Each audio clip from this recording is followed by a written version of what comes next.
John and Gene, you there? Yep, we're here, George. Thanks. Thanks, guys. I think this is going to be fun. John, I want you to set the stage, set the scene, sort of. 20 years ago, it's hard to believe now that people didn't know about Area 51, but, I mean, you knew about it back then. You were floating around on the edge to see whatever strange things were being test flown out there, and a few other aviation buffs knew about it, and people who worked there knew about it, but largely the world didn't know about it, and it was still a secret and was pretty much unknown in the world of ufology, right? Right. My friends, I had a couple of friends that flew the SR-71, and, of course, I hung around Van Nuys, and every Monday morning, Lockheed would depart with their 3 constellations with all the engineers. This is in the 60s, the middle 60s. And then at Friday afternoon, the 3 constellations would come in all in trail formation and land. And those were the engineers that worked up there. And I never knew exactly where it was, except it wasn't too hard to figure out, somewhere in the Nevada test site. And the way I figured it out is I was doing some soaring out of a little place near Pahrump.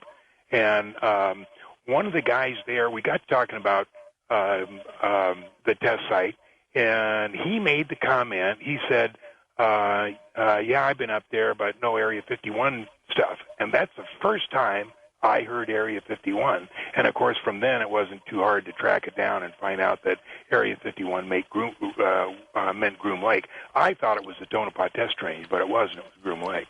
You started poking around out there, taking photos, some amazing photos. No one is ever going to get that close again of the facility itself. I've used them in a couple of documentaries, and I guess you stumbled onto information about the existence of the stealth fighter, which is how you came to KLAS and our attention and helped us break that story. Yeah, and of course, I still tell the story about the F-19, which was co-produced with the F-117A. The 117A was a cover for the F-19. The F-19, they built 62 of them, and it's still a secret, and people still don't believe it. And I have friends that, worked on it and saw it fly, and, of course, the Navy used the bulk of them, and some went to Israel. But, yeah, I've got those black and white photos I took in 77, and I went right down to the dry lake bed. That's when there was no guard shack. All there was a little booth, but nobody was in the booth, and we could look across the dry lake bed, and that's when I got that picture of the MiG-21 that was sitting outside one of the hangars. And if you go to the site where Special Projects is, they have that photo there, and that was set, and they said that's the only known photo of a MiG at Groom Lake, and that was my photo. Man, no one will ever get that close again here. I'm sure that you made a lot of friends by publishing that photo or releasing it to the public. Gene, had you ever heard of Area 51 before you met Bob Lazar and John? Yeah, I saw a young budding telejournalist named George Knapp do a program on it in Las Vegas. But that's the first I heard of it when you did that little local on-the-record television show. You look back at it now, how far this story has gone, how it's changed, and how many people all over the world know about Area 51. It's really hard to remember a time, at least for most people, when it wasn't so widely known, when it wasn't so iconic. Right. When Bob took us out there to see the disc test, not that we necessarily want to jump right in there yet, but it was as desolate as the place could be. We took an RV, and even in a vehicle of that size, we were just engulfed by desert and night sky. There wasn't a light or a human being as far as the eye could see. And after you broke Bob Lazar's story, I would say, about 12 months, there were actually tour buses taking, tours of people out to Area 51 to show them where Groom Lake was. Oh, you saw my stories, but before you had talked to Bob, had you ever heard of the place? No. Wait, Gene, didn't you say you watched On the Record? Yeah. Well, George and I talked about that a year before. Well, that's what I said when I saw you guys on the record. All right, I'll tell you what, guys. I had never heard of it. We're going to take a break. When we come back, I want to get into the story of what you saw 20 years ago tonight. We're going into the break with Sammy Hagar, who can't seem to drive 55. Stay with us, everyone, for Coast to Coast AM. We're talking with Gene Huff and John Lear about what happened and what it started March 22nd, 1989, 20 years ago tonight, when they went out into the desert at the suggestion of a guy named Bob Lazar and watched a test flight of something amazing. When we come back, we're going to get into specifics about what they saw that night and what they think it represented. Stay with us on Coast to Coast AM.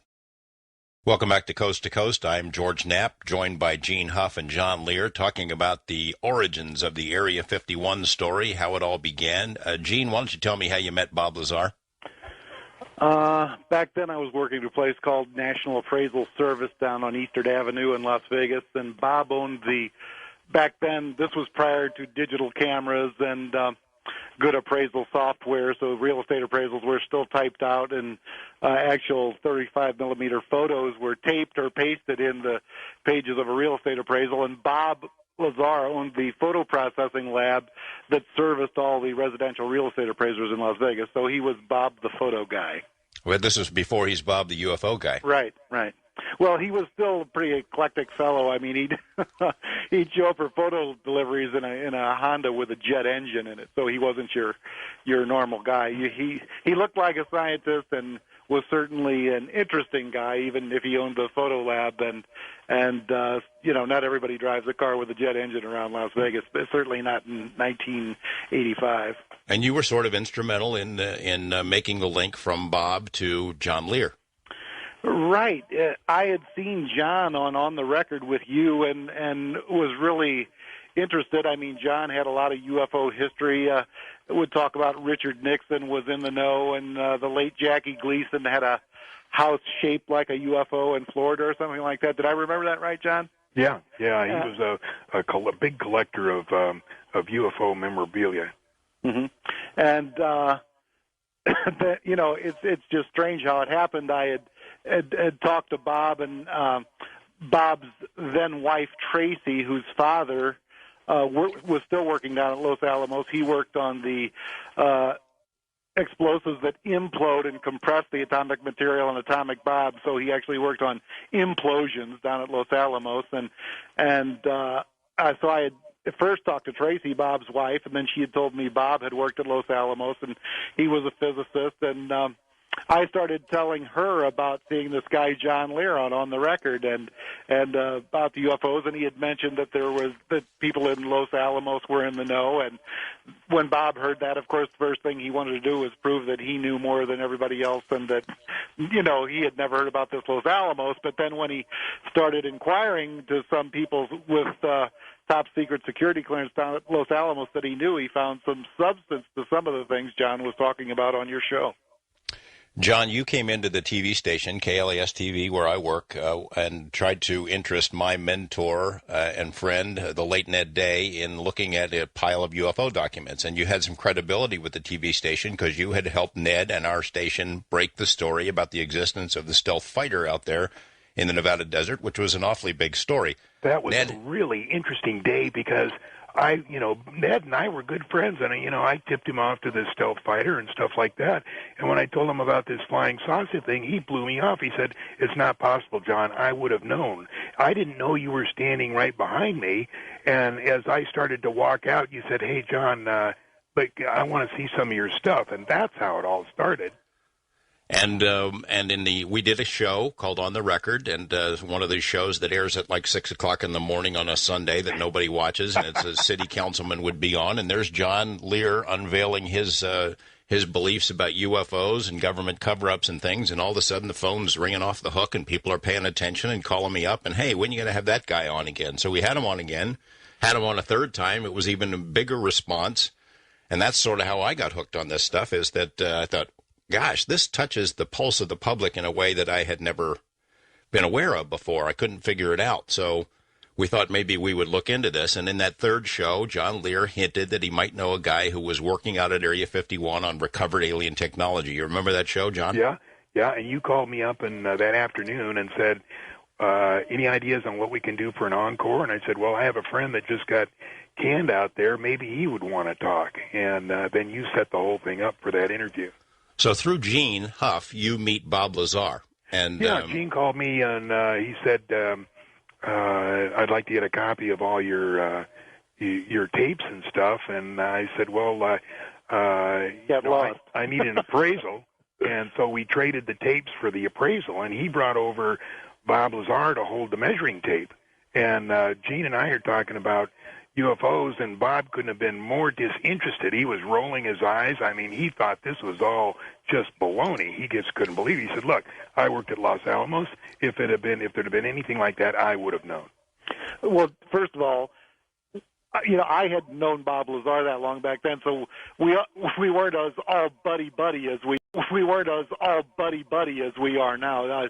When I called John and said I'd like to get some of your copies of some of your stuff, the response was actually kind of get lost. I don't have time for that nonsense. And then he found out I was a real estate appraiser, and he did need a real estate appraisal, and then the deal took place. And I had brought Bob with me, and it was funny because I had never seen anybody treat Bob with such disdain as John did. John just thought he was some little kid that I brought, with me to hold the other end of the measuring tape when we measured his house.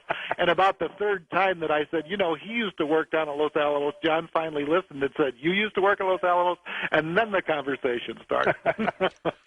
So the reason I raised these questions, the issues of how you guys all met, is because there are critics out there who believe that John is somehow the evil puppet master who created this whole thing, who talked Bob into making this story up, that you guys are all in this together. But the reality is you didn't really know each other, and it kind of fell into place. Oh, and there are giant personal things going on behind the scenes here. It wasn't all this easy and cut and dried. There were a lot of coincidences that took place, in Bob's personal life, things that went on that would just not really be fodder for this radio show. It sounds a lot more convenient than it was, but yeah, it was a lot of synchronicity, a lot of sheer coincidence that made things turn out the way they did. The amazing part of it, Bob the photo guy meets Gene the appraiser. Gene the appraiser knows John Lear and offers to do an appraisal in exchange for this UFO info. Bob is not the UFO guy, doesn't like the topic, doesn't think it's credible, and then suddenly gets hired out there. It is a lot to swallow that he was able to do it. Yeah, it was that 4 months between the summer of '88 and in December when Bob got hired. We gave him some pieces of information, said just look into this, and one of them was the YY-2 facility, and the other was the Excalibur, and there was one more thing, and this is really secret information. And so he talked to his friends back at Los Alamos, and they said, yeah, there's such a place as that. Now, that doesn't mean that's where they keep the aliens, but there was definitely a secret place. And so then he got interested, and that's when he called Dr. Teller and asked for the job out there. We'll come back to some. Excuse me, George, in case you hear some paper unfolding here, I'm unfolding a copy of Bob Lazar's personal daily calendar he kept on his wall from September of '88 through August of '89, so I'm ready with these dates and entries when we come back. Yeah, he's ready with December 6th trip to nowhere. Okay, well, I do want to get into that. I want to jump ahead, and we'll come back to this. I want to jump ahead to the trip out there into the desert 20 years ago tonight. You both, I would assume, remember it pretty well. Oh, yes. Oh, yeah. Tell me how that came about and what you saw when you got out there. John, why don't we start with you? Okay, well, the day before, Tuesday, I was over at Bob's house, and he was making me a doggy death ray. And what that was my dogs were getting in Marilee's flowers, and we had to figure out a way to keep them out. So he was making an amplifier that would broadcast a high-pitched sound, which would allegedly keep them out. And in the afternoon, he just said, they're going to test fly a saucer tomorrow night. You want to go see it? And I said, well, how? And he said, well, there's a road on the northeast part of Groom Lake that leads in there, and without violating, their or trespassing, we can go right up to the border and watch it because it'll be coming right above S4. And I said, well, great, yeah, I'd love to do it. And that's how it started. And Gene, when did he tell you and ask you the same sort of question in the same way? That's the way it looked from John's viewpoint. Now, behind the scenes, what a lot of people didn't know was going on was, by the way, Marilee is John's wife. We got to watch Talking So Inside here so the listening audience understands who's who when he said Marilee. And so Bob's wife, then wife, they were divorced after this, had an affair. And Bob was, even at that point, kind of distraught. Bob is a peculiar personality in that he loves women And it's not a sexual thing. It's Bob will do anything for women, and it could be, he used to be in love with John's 80-year-old mother, Moya. He would do anything for her. Our 4-year-old little girl, he'd teach her a science lesson. Now, Bob is adopted, and a lot of psychiatrists and psychologists and armchair therapists say that, Bob's mom gave him away, and so therefore he spends his life trying to, appeal to women. I mean, I don't know if there's any substance to that. Certainly it's not anything to do with his mother. His mother, Phyllis, is as wonderful of a mother as any man could ever have, so it's not like he was lacking anything in his actual life. The people that adopted him were a wonderful couple. And but anyway, Bob's wife had an affair, and he was actually taking her out there to impress her, to try and keep her, and we were excess baggage. I mean, I was happy to just be in on it, and I'm sure John was too, and I would have done anything to be included with that trip. But I told John, we spoke a little bit this afternoon, that I don't think if Bob hadn't been trying to impress his wife to keep her and do anything he could to attract her back to him, I don't think any of us would have been taken out to see this. But as long as he was taking his wife out there, we got to go too. And I think he also wanted a couple of gregarious characters like John and I. He knew he was going to blow the lid off this thing, and he was going to need somebody to speak publicly to back him up if he got caught. Well, it's an interesting point because, a lot of people have asked in the years since, why would Bob violate his security oath? Why would he spill these beans? Why would he risk going to prison by talking about this stuff or by taking you guys out there and showing you the tests? And I guess you've just answered it. Right. He was trying to hang on to his wife. Yeah, we weren't hanging around having a beer, and he said, hey, you guys want to go see a flying saucer? He's not that kind of guy. In fact, Bob was, while he was in this, I mean, he was a very peculiar personality. Here's a conversation with Bob. Oh, I'm exhausted. I'm dead tired. I was up to 3 a.m. last night. Oh, yeah? What were you doing? Why? As though you're prying into his life. It's just a casual conversation. He would start a conversation, and you just ask a question any friend would, and then he'd act like you were prying into his personal life. But he was paranoid. The people, Mike Thigpen, well, that's a long story. Anyway, who were they from? OFI, yeah, Office the OFI, of Federal Investigation. They were doing the security checks at his house in the middle of the night, and a lot of big things going on that in Bob's personal life, and so he had a lot of stress. He was had the possibility of losing his wife. He was in the most secret and wonderful program that a scientist could ever dream of being in. He couldn't tell his wife. He couldn't tell his friends. And when he finally broke, we were blessed because of it. So who goes out? How many of you went? 4? Just the 4? Yeah. John and Bob and Tracy, Bob's ex-wife, and me in John's RV the first night. You take it from there, John.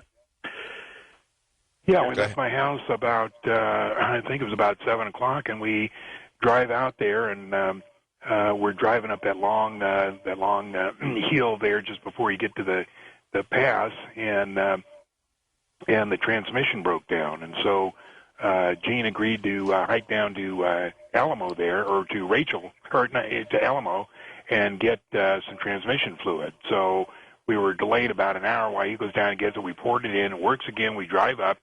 We get to the cutoff, the Groom Lake Road there, and drive down that long dirt road. So it's about 8:15, 8:30, and we drive down this long road to about as far as we thought we could go without getting in trouble.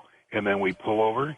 We get out. I had my 8-inch Celestron telescope, which I set up, and Bob said it's going to be at 9 o'clock. They test at 9 o'clock. So we all waited, and I'm trying to focus in the Celestron 8, which, is really tough to do. And there it comes, right against the hill, just as advertised, at 9 o'clock. And this thing comes up and starts flying around. And, of course, it's very difficult to focus with the Celestron 8, and I couldn't get focused until it stopped in midair and started descending. And that's when I said, I got it. And, what I saw was a flying disc. It was oriented about 45 degrees to the horizon. It was radiating a yellowish, goldish kind of stuff that was coming off it. And I said, here, quick, Gene, take a look. And as I stepped back, I hooked my foot around the tripod and moved the telescope. And, of course, Gene's never forgiven me. It was the most tragic, trip ever in history. An extraterrestrial disc in the middle of an 8-inch celestron telescope, and John's foot hooked the tripod and jarred it, and then the disc had gone down below the mountain range. But could you see it with your naked eye? Well, we had binoculars out there, right. too. Oh, yeah, and he's right about the glow coming off of it and everything that happened. Another peculiar thing was this past Sunday, a week ago today, my son Daniel turned 20, and of course, which means that the night this happened, I've got a 7-day-old baby, my first and only child, and my in-laws, my wife's parents are out here staying with us, and I'm pretty much a homeboy. I'm not one to up and go drinking with the boys in the middle of the week. So here on a Wednesday night, after dark with a 7-year-old baby and my in-laws in town, I excuse myself and say I'm going out for the evening, which was pretty unusual. I didn't tell them where I was going or anything, but nothing would have kept me from joining everyone on that trip. So Bob Lazar tells you when it's going to this test flight's going to take place. Sure enough, it turns out to be accurate. You see this thing. I mean, what a feeling that must have been. What a rush. Right. It really was. And, I hear these stories occasionally. People say, that Bob, he doesn't have a degree. We can't trace it down. So if he worked out there, he must have been a cook. Well, my answer to that is if he was a cook, then they tell all the cooks when the secret test flights are going to be made on the flying saucers. I mean, it's a big point that he knew when the flights would take place, because there had been no news stories about that. There had been no discussion about it in UFO circles or UFO magazines. He knew when they'd take place, and whatever it was that was flying out there, it looked like a flying saucer, and he knew about it. So I don't know how you explain that one away. And we didn't mistake, people go, oh, yeah, well, you probably mistook the stealth fighter or whatever. Well, John Lear probably knows a little more about jets and airplanes than anybody you'll run into walking down the street, and we didn't mistake an airplane. I mean, I think the collective knowledge there was smart enough, though, that there was no fixed-wing aircraft that we were seeing. And in fact, Jim Taliani, another mutual friend of ours, was actually working on a Totopah test range then. He didn't have his clearance yet, but the stealth fighters were still out at TTR then, so we didn't mistake a terrestrial craft for an ET craft. That mistake did not happen. How long was the thing in the air that you could see? I don't know. What would you say, John? Maybe 10, 15 minutes? Yeah, less than that. Maybe 6 to 8 minutes, because I remember it was right at 9 o'clock, and then we did that videotape that they played on TV the other night, and the video camera, I think it was like 9:05 or 9:06 or something, that when we were, castigating each other, there's a video camera ready to go, and it's sitting on the bumper while we're watching, the greatest thing in history, and nobody thought to pick it up. But it was exhilarating, though. I mean, it's hard to believe it was us. You hear this story, and it was just unbelievable. Now, at the time, were you worried about getting caught? Was Bob worried about getting caught? Yeah, that first night? We were concerned. That's what some of us had the binoculars on the disc, and others had binoculars on the desert to keep an eye on the security guys to see if anybody would come out to chase us. Okay, so it was so much fun. He decides to do it again, right? In the next 2 weeks, you went out again. Same group, a couple slightly different group. Okay, now the next Sunday or the next Wednesday night was March 29th, and that night I was flying with American Transair, and I had a trip to Minneapolis. So on the Tuesday night, I called Bob and I said, "What are you guys going out?" Or I said, "What are you going to do?" And he said, "We're going fishing." And so that was the secret code word. We're going up to Groom Lake. In fact, on his calendar here, John, Wednesday the 29th, it says Jim, me, his wife, and it says fishing in parentheses underlined. That's what the entry is on Bob's calendar for that day. So then the third night was April 6th, and that was going to be the big night when we got, we had the Geiger counters, the video cameras, the stuff and everything, and there was me, Gene, Bob, Tracy's wife, and Tracy, and that's the night we got caught. All right, we'll save that story for when we come back after the break, how it all went downhill, at least for Bob Lazar, and how the story eventually broke as a result. Stay with us. Our guests, John Lear and Gene Huff, on Coast to Coast AM. I'm George Knapp. Welcome back, everyone. Our guests, John Lear and Gene Huff, talking about the early days, the origins of the Area 51 story, and Bob Lazar. Let's go back, John. You were talking before the break about this third trip that the group took out. Yes? I hate to interrupt, but I think we should step back to March 29th for a second. John was out of town and didn't go. March 29th, we went out there again, and it was myself and Bob's ex-wife, Tracy, Bob and Jim Taliani, our mutual friend that worked out at Tonopah Test Range. And this was the night when the disc actually came the furthest, I guess, north up the mountain range, where we actually got the closest look. And, of course, after not getting any video of it that first night when John was there, we had a video camera, and Bob Lazar remembered to get some video, which is the famous video that's been shown on your specials of the disc jumping around in the sky.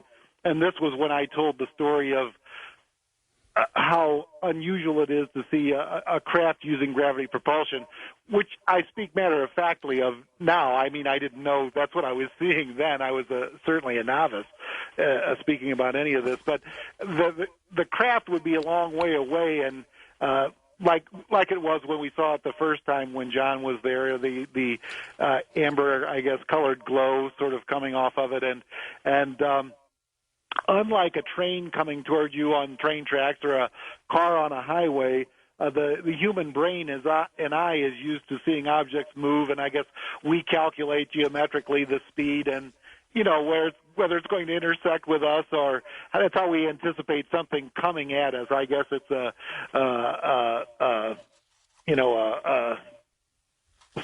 I guess similar to an animal, you know, when to flee, when to run, when to stand and fight, and anyway, the disc you'd be looking at it, and you wouldn't see it come toward you. You'd just blink, and suddenly it would be closer, and you'd go, now, did that happen, or am I seeing things? And then you're still standing there looking at it, and then you'd blink, and suddenly it would be a lot closer. And this was alarming to your mind because you didn't see it travel at any particular speed toward you. It would just jump, and suddenly it would be nearer.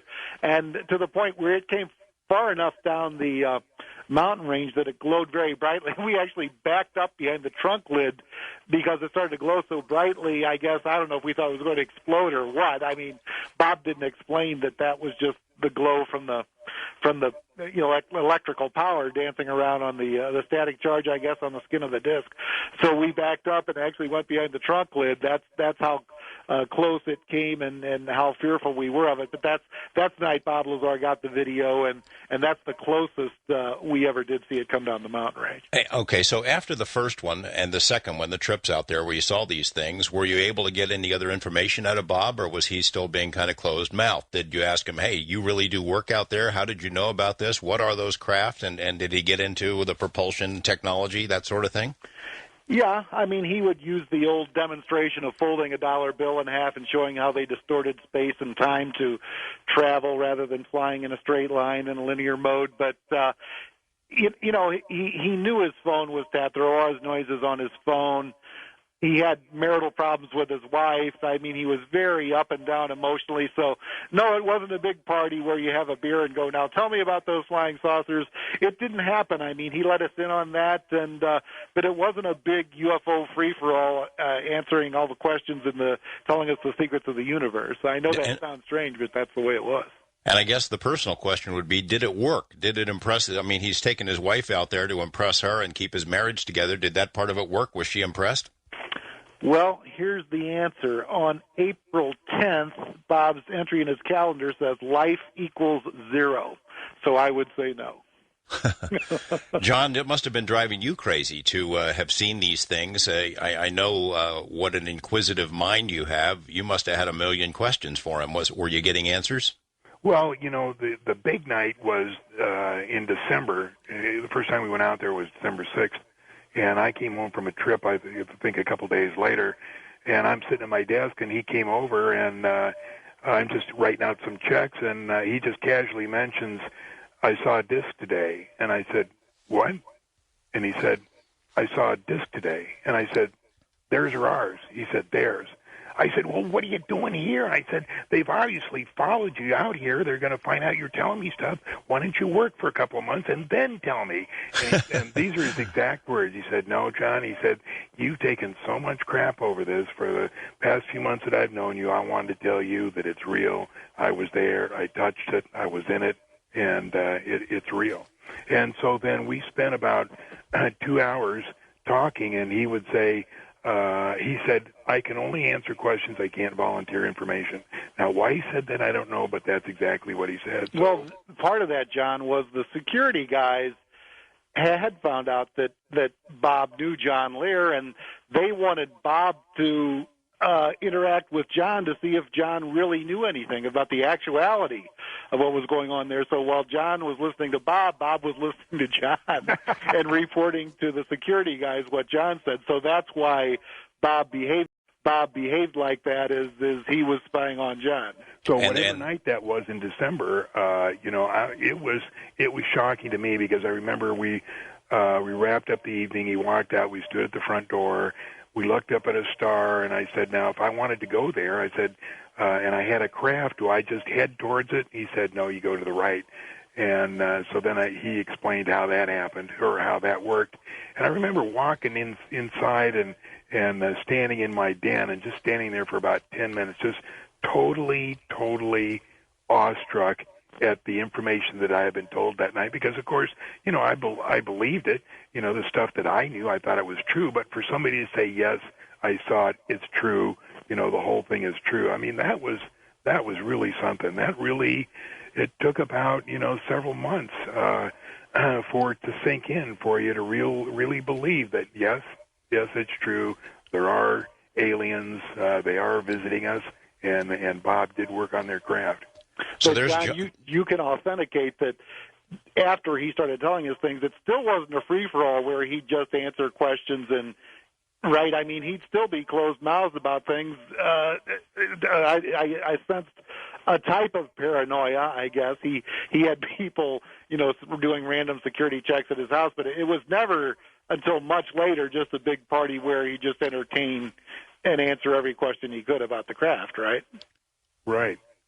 Yeah, I'm sorry. Go ahead, John. Go ahead. Go ahead, John. I'm sorry. One thing about the phone taps is my phone was tapped too, and I had a guy from it was Centel then, and I had a couple of teenage daughters. By the way, Jackie and Allie and Moy and Jill are listening tonight. Hello to them.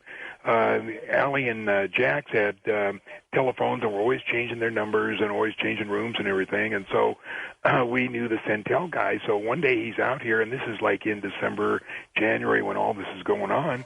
And he comes down to my den after working on a project. He says, "John, your phone's tapped." And I said, "Yeah, well, I'm not surprised." He says, "Well, do you mind if I check and see where the tap is?" I said, "No, if it doesn't cost anything." "No, it doesn't." So he came back in about a half an hour, and he said, "I've been down Monroe and down Hollywood and down Bonanza, and the tap is further than that." And I said, "Well, don't worry about it." I said, "All our phones are tapped. We're into this flying saucer stuff." He says, "No, I just want to check." So the next morning, he shows up about 10 o'clock. He says, "John, I can't work on your phones anymore." I said, "Why not?" He said, "I traced your tap, and it's a mainframe, and there is no paperwork for it. And I took it to my boss, told her about it, and she said, if you don't like it, you can quit." Wow. And so that was a pretty interesting time. We should also point out that there was another tap that became relevant to Bob's life. In fact, that's how he found out that his wife was having an affair, and we'll get into that story and then go back to the big confrontation with the security guys when we come back. I'm George Knapp. This is Coast to Coast. Stay with us. Welcome back to Coast to Coast. I'm George Knapp, joined by Gene Huff and John Lear, talking about the early days of the Area 51 story, the legend. Gene, you'd mentioned earlier, and we don't want to get too much into Bob's personal life, but it is relevant to the larger story that he learned that his wife had been having an affair, and I think it was with her flight instructor at the time. Tell us how he learned that. Well, by the way, I wanted to interject here while John and I say Bob told us this and Bob took us out there and showed us that, and it's important for someone listening to understand the emotional uproar in Bob's life. I mean, here's a guy who is going to work on call. He's not even on a steady schedule yet. And when he's at work, he's done everything from read reports on, an alien civilization and seen alien bodies vivisectioned and weighed, and ultimately actually, went inside and touched a flying disc that, as far as he could tell and as far as was told to him, was brought here from another star system, along with seeing another 8 beside the one that he touched and was in addition to having, being in the process of losing the love of his life. This guy was an emotional mess when this was going on. So not everything makes sense and probably sounds as perfect as it could or should have been. But, it was a bad time in Bob's life when this was going on. Now, how he... you want to know how he found out she was having an affair? Yeah, John and you were both talking about security measures. John mentioned that his phone, he believed, was tapped. Well, ultimately, the guys at the OPM, at the, what were we going to call them? The OFI, Office of Federal OFI, who works for the OPM, Office of Personnel Management. The OFI had his phone tapped, and they had heard his wife having conversations with her boyfriend over the phone. They didn't know whether Bob knew or not, so they already knew that that if Bob lost his wife, he would be in emotional turmoil and be a security risk, so they were going to at least temporarily yank his clearance, but they couldn't do that until they knew that he knew that his wife was having an affair. They knew before he did. And so ultimately she confessed and told him she was having an affair. And if I remember correctly, she called her mother over the phone, I think, or maybe it was her father, in another state, and said, I'm messed up in the head. I'm in emotional turmoil. I've been having an affair. And I told Bob, and when the guys at the on the other end at the OFI heard, now they knew, Bob knew his wife was having an affair, and coincidentally, this all happened on the day or the day before Bob took us out for the last to witness the last disc test. So all of this came down when I guess we should go into how we got caught out in Central Nevada. Yeah, let's tell that story. Go ahead, John. You take over. Okay, so it was Tracy and her sister and Bob and me and Gene. We get in the car. We start down the road and towards the lake bed. And the question was, how far do we go? And I kept saying, I was riding shotgun.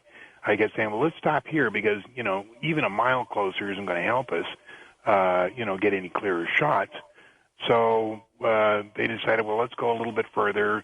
We went further and further, and all of a sudden, 2 sets of headlights come on in front of us, and just right at the same time. And so we thought, well, there could be a problem here. So I told Tracy's sister, I said, she was driving, I said, now, careful when you turn around because we don't want to get stuck in the dirt here. So we turn around and we go racing down this dirt road. Now, our lights are off also, John. And we don't want her to hit the brake lights because they'll see our brake lights. Go ahead. So we go racing down this road, and it's obviously they're going to catch us. So we decide, and this is before we got to the highway, we decide, well, let's pull over. We'll jump out. I'll set up the telescope. And if they ask us what we're doing, we'll just say we're looking at the stars.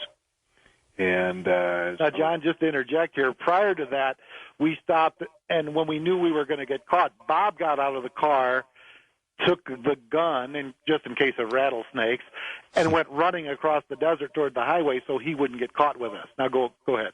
Okay, yeah, but that was the last stop. So we jump out. I get the telescope out. I start setting it up. Bob runs out in the desert with a gun. And we're all standing around there, and then the 2 cars show up, skidding to a stop, and the security guys get out, and they've got the guns. And they were big guys too. Are they pointing guns at you? No, they're on their shoulder. They're slung on their shoulder. So before they got out, I ran up to the car and I to their car, and I put my hands on the top of the car, and I said, "You guys aren't dopers, are you? Yeah, we thought you were chasing us, And they said, "No, we're not dopers. We'd like to ask you a few questions." So they asked us what we're doing out there, and we say we're looking at the stars. And then they said, "Well, then why were you driving so fast away from us. And, of course, nobody had an answer for that.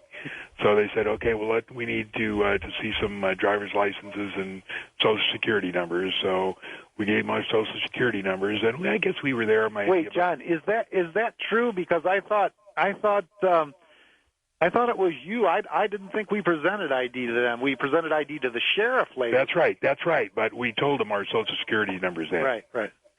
So we gave them our Social Security numbers. I guess it was about a half an hour. They came back and they said, okay, now look, we can't kick you off this land because it belongs to BLM, but we can give you an awful lot of problems if you stay here. And so they jump in their car, and we thought they drove away. They said, we'd like to have you up on the highway.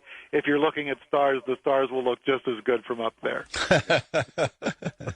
So the trunk is open because I had got the telescope out, and it's bright, so we can't see too much except what's right around the car. So anyway, we wait for about 10, 15 minutes, and here Bob comes out of the desert. And so he tells us this fantastic story. He says, boy, I had the 9mm pointed right at them. If they were going to come at me, I was going to blow them away. Da. So unbeknownst to us, the security had parked about 100 meters down the road, turned off their car, and they were recording us. They were taking video, and they had this parabolic mic, and they were recording what we were saying.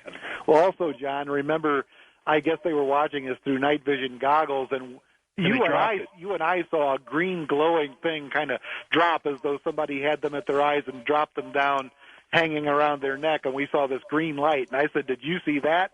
And you were the one that said, yeah, those must be night vision goggles. So they were watching us also. Yeah, but I guess I didn't put it together that it was them that had the night vision goggles. But anyway, so Bob tells this story, and we're laughing and joking and telling about flying saucers and everything, and not realizing that we were being recorded. So we break down the telescope, put it in the back of the car, and shut the trunk. And now, in the trunk also, we've got a Geiger counter, a telescope, video cameras, gun. We were really equipped that night for everything. Go ahead. So we drive up, and just as we hit the highway, what is it, Lincoln County? Lincoln County or Nye County Sheriff? It's Lincoln. Yeah. What is it? Lincoln. Yeah. Lincoln County. Lincoln County Sheriff puts on the lights, the siren, and everything. And Officer LaMoreau. Yeah, what was his first name? Doug. Yeah, Doug. Doug LaMoreau, yeah. I got a good story about him. Anyway, so over the loudspeaker says, get out of the car, put your hands on top of the car, and, we're all doing that anyway, but he keeps saying it louder, and, we're thinking, all right, we're doing it. He says, get out of the car, put your hands on top of the car. So we're all standing there, 5 of us with our hands on top of the car, and so he says, okay, well, now I've only got 2 questions here. Is number 1, why are there 5 people in the car here and there was only 4 when you were on the test site, and where's the gun? So it was really funny because we were there for about an hour, and he never did recover the gun. Well, we didn't give him permission to search the trunk. And he kept us there as long as he legally could without taking us in. He said, I'd have to take you in if I'm going to detain you any longer, but, you stay away from here and no more shenanigans. And then he let us go. So Gene's kidding me here is because Doug LaMoreau, the sheriff, says, okay, I need to see some driver's license. And like a complete idiot, and I admit it, I was a complete idiot. I said, my driver's license is in my jacket in the trunk. And of course, neither Bob or Gene will ever forgive me for that. But so I guess I said, oh, no, it's not in the trunk. And Doug says, open the trunk. Oh, boy. So we opened the trunk, but he didn't search it. He just took a peek. I got out my license, and that was probably one of the weirdest hours in my life. As we're all standing in front of the car, in front of Doug LaMoreau. He's got those 2 questions. He says, "Look," he says, "no problem. I can get a search warrant." He says, "Either you tell me what I need to know, or we're going to take you in." So it was really interesting. We shuffled there, and nobody made any comment. And then after about an hour, Doug says, okay, I don't know what the deal is here, and I don't know why I'm being told this, but I'm told to let you go. So. Okay, I'll tell you what, we're going to stop the story there, pick it up after the break. We're going into the break talking with Gene Huff and John Lear about Area 51, and this is Leonard Skinner and I Know a Little.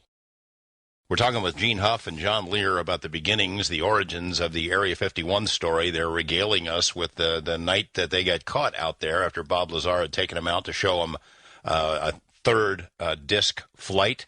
And that was pretty much the beginning of the end for Bob Lazar and his involvement with that program. He was in a lot of trouble, but it was not the end of the story. When we come back, we'll pick up what happened next. Stay with us on Coast to Coast AM. Welcome back, everyone. Gene Huff, John Lear, talking about Area 51. Let's pick up the story, fellas, where you've just got caught by the security guys and then by the sheriff. They take down this information. How quickly does that filter back to Bob's employers? George, I think we should first interject also. That night, the third night, we had rented a car. That's why they couldn't run plates and get any ID or info on any of us, because we had to rent a car. So that kind of baffled Lamoro also. That's why you couldn't find out who we were without our IDs. Okay. Let me put it this way. Had there been a disc flight while all this is going on, obviously you're not paying much attention to what's going on over the hills, but did they have a test flight that night, or did you see it? I don't remember seeing one. I don't think we saw anything that night. Okay, so how quickly do things go downhill for Bob as a result of what happened out there? Well, on his calendar here, it says he called that night bad day at Groom, and the next day it says debriefed at work. So the very next day, he was called in to go to work, and he went to the EG&G terminal, which no longer exists. That if you remember, you guys do because you're in Las Vegas, the EG&G terminal at that point in time abutted Sunset Road, not far east of the Las Vegas Strip, and he went there, and Dennis Mariani, who was the security guy that shadowed him when he was at S4, said that Bob started to go toward the plane to take the jet out to land at Area 51, and Dennis said, we won't be going that way tonight, and they took a car and actually drove out to Indian Springs Air Force Base, where Bob got a very nasty debriefing, and they showed him. They asked him why he took all of his friends and family out there to watch the disc test. He said that's kind of what we meant when we told you this was above top secret. That we didn't want you to tell everybody about it. And they showed him a stack of transcripts of everything on his phone lines, including his wife Tracy talking with her boyfriend, and said that now that he knew his pretty little wife was having an affair, he was a security risk, and that they were going to yank his security clearance for some period of time. I don't remember the duration, but he could reapply, months or whenever down the road when he'd be more emotionally stable. Well, isn't that astonishing that they would say that he could come back to the program after he has obviously, spilled the beans to people without clearances? That is a good question, and I've discussed that with Bob, and we really concluded that probably the decision on what to do with him was done at a higher level. They had to do something immediately, right? They got a guy from the program taking people out there to watch the disc test. They've got to reprimand him and kick him out, but what to do with him for the long term had to come from wherever, Washington, D.C., wherever, whoever calls the shots, whoever that may be or they may be, may not have known, by that next day. I think they had to decide what to do. This was the interim reprimand. And in fact, it definitely was, because they had called him and told him that they wanted to come back out to work. And he said, no, I'm not going. And they said, are you refusing? And he said, yeah, I'm not coming out there anymore. So they did call to have further intercourse with Bob Lazar, but he wouldn't go back out. Yeah, he was worried what might happen to him out there. Right. Now, one of the interesting things they told him in the debriefing is when they started it, they said, when you talked to John Lear and said you were going fishing, that really threw us for a loop. Yeah, that really fooled us. Fishing John, in Groom Lake. But go ahead. To show the roller coaster that this guy's life was on. Now, he's losing his wife. Now, here on a day in April, on his daily calendar, he writes, his life was so mundane that here at the beginning of April, he wrote the entry, we turned house air conditioner on and car air conditioner on. He actually recorded what day he turned his home and car air conditioning on. The next day it says bad day at Groom, and the next day it says debriefed at work. So he goes from having so little going on that he's writing he turned his air conditioner on to going to show us a disc test at Groom to getting debriefed at Indian Springs Air Force Base. And that's the roller coaster this guy was on at that point in time. John, you know all the criticisms of the story that have surfaced over the years, and people, understandably, there are problems with it. There are gaps. There are things that don't seem to make sense. Part of the one that really sticks in people's craws is how Bob could be out there without a clearance, in a short period of time. When you consider all the strange things in his life, the questions about his educational credentials, things of that sort, the fact that he knows you, and then he brings people out to see this test flight, and they still are talking to him about working for him. That a lot of people have trouble buying all that. I'd have trouble buying it if it didn't happen to me. I mean, it just doesn't make any sense. But George, this brings up a good point, and a lot of scientists, in fact, that email you have trouble with this because they all say, look, I've got a PhD. I'm one of the foremost scientists in that field, and certainly they would have chosen me before Bob Lazar. And, of course, your credentials weren't necessarily the criteria. I mean, Bob's adopted. Bob's a renegade. Who am I to say what the criteria is? But they have to decide who will be helpful, who can take it. I mean, let's face it, there are philosophical, theological ramifications to all of this, and they don't just let it wasn't a contest of who has the greatest credentials, that's who gets in this program, and this offends some people. Certainly if they would have wanted great scientists, well, they would have chosen me, so therefore I don't believe this is going on. But the criteria was, wouldn't you say, John, was never who had the greatest credentials. Yeah, it was who they could probably discredit the easiest if he ever said anything about it. And the fact that Bob had a chance meeting with Edward Teller, and that just a word from the late Dr. Edward Teller probably meant a lot. I mean, who knows how all of that happened, but Bob did. We still don't know the totality other than what Bob told us of what he did down at the Mason Physics Facility down at Los Alamos. I mean, he did have a background. People have told John, you have other CIA guys have told you that they love to take adopted people and orphans and people that they can get rid of and get rid of their personal information and have no family looking for them. Right? Just so they can shoot them and nobody will say, hey, what happened to my dad and stuff like that. And the idea of that they would take somebody with gaps in their background, John, and you mentioned it, and maybe he was one of the most qualified guys in the country if you were looking for someone with scientific and technical capabilities and expertise, but who could just be easily destroyed if the need arose. Right. He told us he had 3 interviews. After he called Dr. Teller, he was called in the first interview, they were all, I guess, technical interviews. And he told us after he did those interviews, each one, he said, I aced it.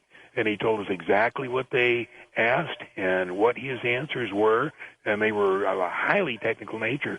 The only interesting thing was on the second interview, the first question was, now tell us about John Lear and what your relationship is with John Lear. And he says, I know John Lear, but I think he sticks his nose in places where it doesn't belong. And Bob said what he didn't tell him is he also likes to stick his nose into places it doesn't belong. Here's a funny thing. Remember I told you that Bob loves to appease women. And while he was, John, you aren't going to like me saying this, when he was still trying to do whatever he could to impress his wife to keep her and attract her back, here's an entry here that they took a flight when John was ferrying an L-1011. So Bob's wife was taking flying lessons. Now she doesn't even have a private pilot's license. John lets her fly an L-1011 in the pilot's chair. And what did you give her? 20 or 30 minutes of flight time, John, in that L-1011? Hello, no comment. So there's another attempt at trying to get his woman back. Someone named John let him fly in L-1011. Maybe it wasn't John Lear. Yeah, there's plenty of guys named John in this world. You've both have heard the criticism that maybe this was a setup, that they had got Bob for this job just precisely so they could do exactly that. They figured he's kind of a rebel and a troublemaker, and there's no way he's going to be able to keep this secret. We'll tell him some stuff. He'll go ahead and spill the beans, and we'll all have a good laugh about it. What do you think about that? Starting with you, John. Certainly plausible. I've always thought that, I thought possibly that they were trying to get the information out, and they said, Lear's interested in this, let's work this out so, he can get the information out. And I've always told Bob, we tried our best, but we didn't do a very good job. But when you extrapolate that out, then there must have been some people who wanted to get it out and some who didn't, right?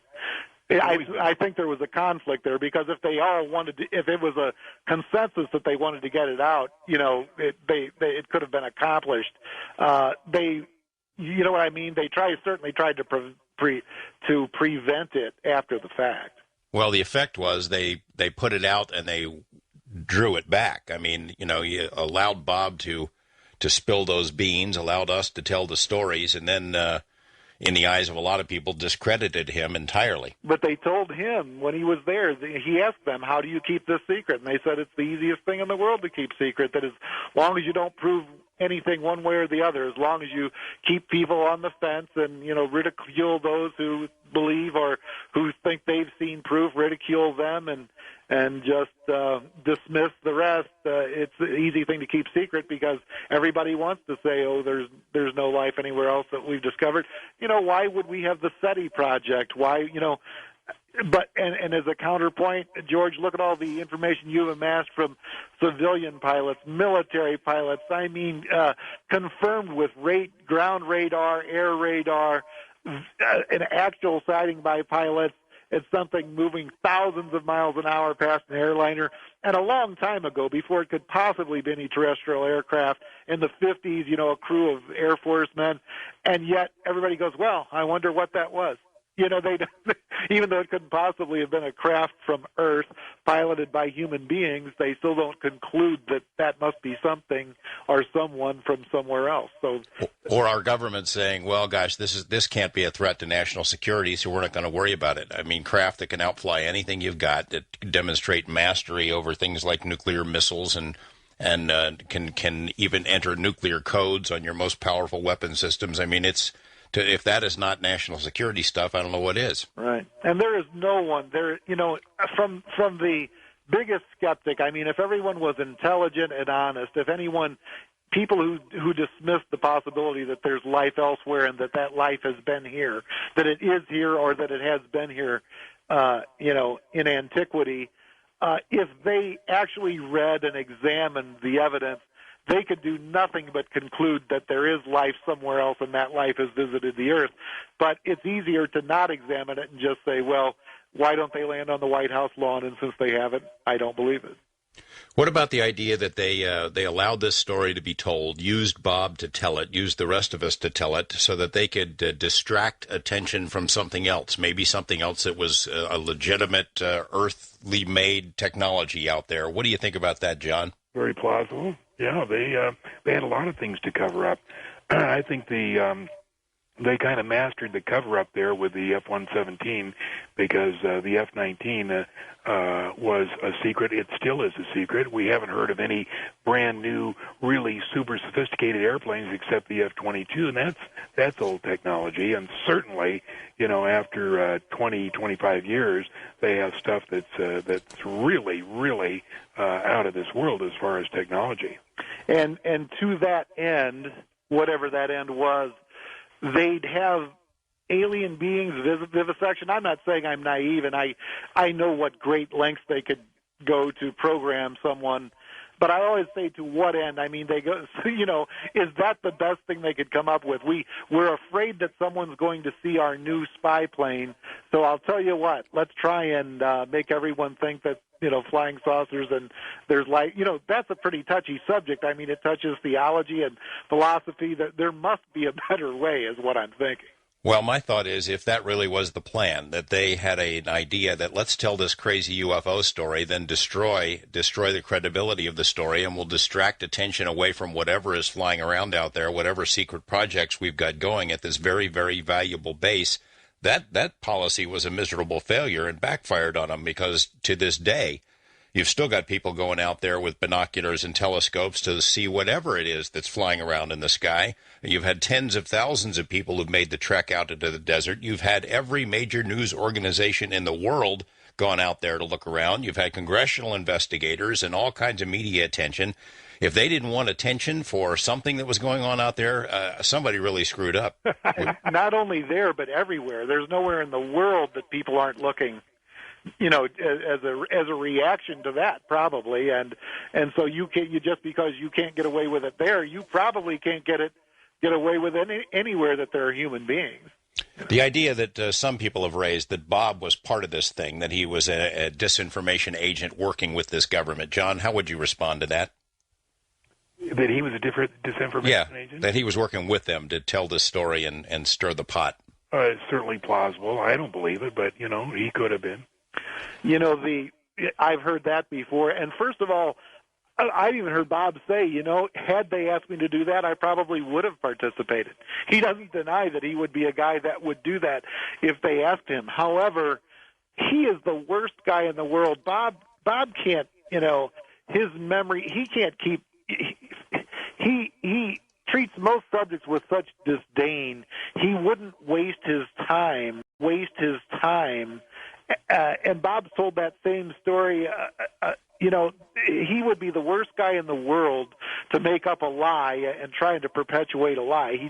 He's too busy being productive doing other things. I mean, he would be the worst guy to include that type of endeavor. One of the threads that's out now, and we're going to cover some ground where the controversy still rages over whether he's a legit guy or not, whether there really was a program like this out there. Something I saw in Above Top Secret, a thread, just saw it yesterday, talking about Papoose Lake, and these guys theorize that since they cannot see any roads on their Google shots of Papoose Lake leading from Groom down to Papoose, therefore there was never a facility there. You want to tackle that one, John? Yeah. Google is monitored by the Department of Defense, and every sensitive area is airbrushed. And if you don't believe that, just go to the Nevada test site. There's a huge new facility called Sandia. There's 2 huge new runways. It's about a third of the way from Tonopah Test Range to Groom Lake. Many of my friends have been there. Many of the people work there, and there's nothing visible on Google. Go to Wake Island or Johnston Island or Midway Island, where the military has a huge presence now, and all there is just plain sand and stuff, and there's huge operations out there. And so all of this stuff, anybody that thinks they're using Google and can find out any information, all of that, all the good stuff is airbrushed out. Well, I remember seeing satellite photos where you could see roads out there. In fact, I've got one hanging on my wall right now. I'm pretty sure that guys who have worked at Area 51, who've come forward, who've talked about, and they don't buy the saucer story, but they said that there were other kinds of test flights out at Papoose, that they've used it for a number of years. Yeah, in 1990 they moved the real sensitive stuff up north, just south of Wendover. And you got those maps I sent you? Yeah, so you think that they, as a result of this story breaking, that they moved all the sensitive stuff somewhere else? I think it was already being built at that time, but they did move it all up there. It's out the Wendover, or just to the east of Highway 93 alternate. And I have friends that work there, and it's really a huge facility, and it's very, very secret. It's the new Area 51, but, it's 20 years old now. And, so George, I think it's naive. I mean, what year was it you won the Emmy Award for UFOs, the Best Evidence, a 2-hour UFO special? I don't know if people elsewhere would know. People in Las Vegas that were around then would know that. And by that next year, they were taking tour buses out to Central Nevada, so it would be naive to think that they kept doing disc tests on Wednesday night after dark after, essentially the entire world was informed of it.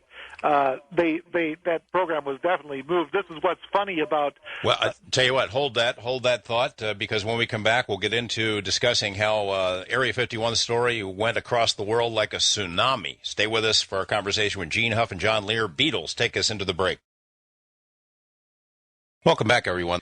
We're talking about the Area 51 story, and I know the broad strokes of this story are well known to many of our listeners who are wondering why we're covering the same stuff. And what I had hoped with this conversation with Gene Huff and John Lear is that we fill in some of the blanks, and that is the small stuff that happened. The broad strokes are well known. The story has gone all over the world, of course. It's the small stuff, the details about the trips out there to see the saucers that I think are important in the chain of evidence about the story. The point being, how did Bob know? If he's a fraud, as many people believe, and they have some reasons to believe that, how did he know the test flights would take place on Wednesday nights? Because the witnesses, two of whom we're talking to tonight, went out there, they videotaped it, they saw it, it really did happen. How did he know? There are many questions that have been raised about his academic credentials, and we'll get into some of that as well. But it's the small stuff and what the people who were directly involved with Bob lived through that I think is very telling. And every day I get inquiries about the Area 51 story, and I'm sure you guys do too, from a whole new round of folks out there who've just discovered the Area 51 story and are curious about it, which is part of the reason we're covering this. What I'd like to go into for the next couple of minutes is what it was like during that time period, because it was a tumultuous time. A lot of things were going on. You guys lived through it. I lived through some of it, and it was there were some strange things that really were happening, which the people who don't believe the story and don't want to accept it have hard times accepting. Gene, why don't you start it off? I mean, you were really close to Bob. You lived through it. You know what happened in the months and years afterward. Why don't you just give me a general sense of what it was like then? Well, after he went on television, and did we get that far yet, I guess? No, we haven't got that far. I just see where we're at here. Well, first of all, he was destroyed. Eventually, Tracy left, and Bob was a broken man. I mean, borderline suicidal. He was just literally physically sick, and he was destroyed emotionally. So now, look what he's gone through. He's gone from, being in between scientific jobs, working at Los Alamos, running a little photo processing lab out of his home, amongst the many other projects. I mean, Bob's a productive guy. He's always doing something with science and technology, jet cars, things like that. And he goes and gets into this program, gets exposed to alien hardware, gets caught, gets kicked out of the program, loses his wife. I mean, he was a broken man. I mean, he really felt he had nothing left to live for at that point in time. Yet the heat was still on when they called him and demanded that he report back out to work, and he told them no. Well, now not only were there clicks on all of our phone lines, he started being followed. One time he went to work out at a gym with Shelley Ball, who is Jim Taliani's significant other, the guy that we mentioned before, worked out at Tonopah Test Range, and Bob owned an Uzi, and not full automatic, but semi-automatic Uzi, and they went in and worked out at the gym. When they come out, the doors to Bob's car standing wide open, and they'd rifled through the papers in there, yet the Uzi is still sitting there on the floor. So if it was just some punks who broke into his car, they certainly would have stolen that Uzi. Instead, his car is just left with the doors standing wide open, his gun still in there. Things like that happened. I'd be at my appraisal office. We were all not carrying guns, that would have been illegal, but there were guns at the buildings we were at that point in time, and Bob would stop by on his photo route. I'd be sitting there doing real estate appraisal. He'd come in with his face all red and say, give me your gun, and I'd hand him a gun, and he'd go back out in his car. There'd be people chasing him around. When he was getting on Highway 15 one time, a government-looking vehicle with blacked-out windows pulled up next to him and was chasing him, and they pulled up next to him. The window rode down, and they shot his tire out. That's the night he stayed over at my place, slept on the couch because he was scared to go home. Right, he didn't want to go back to his house, and he came home the one night, and his entire house had been rifled through. The front door had been broken open, the deadbolt had been broken open, and people had looked through his house and left the door ajar and everything messed up. So not only were they after him, they wanted him to be paranoid. They wanted him to know that they were listening to his phone and that they were following him. So didn't they write something on his blackboard or something like that, or erase something, or? Yeah, I think so. I don't remember specifically what it was, but there were a whole host of paranoid situations that Bob was going through, and he was in no shape. He was out there on the edge anyway. It was a bad time in his life. And John, you remember this time period. People who weren't there, didn't live through it, have a hard time accepting that it was real, but it was real for those who were living it. Yeah, it was real, and when you come to the realization that yes, there are aliens, they are visiting. The government does interact with them. We do have access to their technology. I mean, it's something that it takes you a few months to get used to. And, there were other things that we didn't cover here, George, like when Bob was in the program, he was told that there were one guy that worked as one of the scientists out at S4 didn't show up for work for a night or two, and they were on the lookout for him, and I guess they sent guys from the OFI to try and find him, and the word was that the Russians were in Las Vegas trying to bribe people for information of what was going on at S4, and at this point in time, Dennis Mariani, who was, again, the security guy who shadowed Bob to and from work, took Bob to the police substation over on St. Louis, down by St. Louis and Eastern Avenue, and registered his gun. Bob had moved here from New Mexico, and he had that Uzi, and he had a .44 Magnum, and another small pistol, like a 25 or whatever, and they here's vintage Bob Lazar. Out of the EG&G building, they were going to issue him a gun, and it was just a little 32 or whatever, and the lady told Bob that he had to sign for it, and that if it came up missing, he was going to owe them $500. And Bob argues with them and said it doesn't even cost that much. Why would I give you $500 if I lost a gun that only cost $250? And he said, why can't I use my own gun? And she said, well, we didn't know you had any. And that's because he lived in New Mexico and you didn't have to register guns back then. And they took him to the police substation. But it's funny that here Bob Lazar is in the most secret program anyone could ever imagine. The Russians are chasing people around. They go to issue him a gun, and he argues about the deposit on it. And but anyway, so Dennis Mariani took him down to the police substation and registered his guns, so he would have legally registered guns to protect himself. And of course, since then, I think the head guy at that substation was Lieutenant. And of course, George, we have a mutual acquaintance, TJ, who I've tried to get people to go down, and that would be important to get those records. Who did Dennis Mariani talk to that they could just walk in there in the evening at nighttime and register a gun at a police substation like that? But people who tried to get into there were told to mind their own business, and nothing that I'm aware of ever came to fruition from those records. Of course, the lack of records is the main reason that a lot of people don't believe the story. Stan Friedman comes to mind. The fact that Bob can't prove that he went to school at the places where he claims he got earned degrees. We're going to get into that as soon as we come back from this break. I'm George Knapp. Stay with us for more of Coast to Coast AM. Welcome back to Coast to Coast. My guests, Gene Huff and John Lear, talking about the origins of the Area 51 story and Bob Lazar.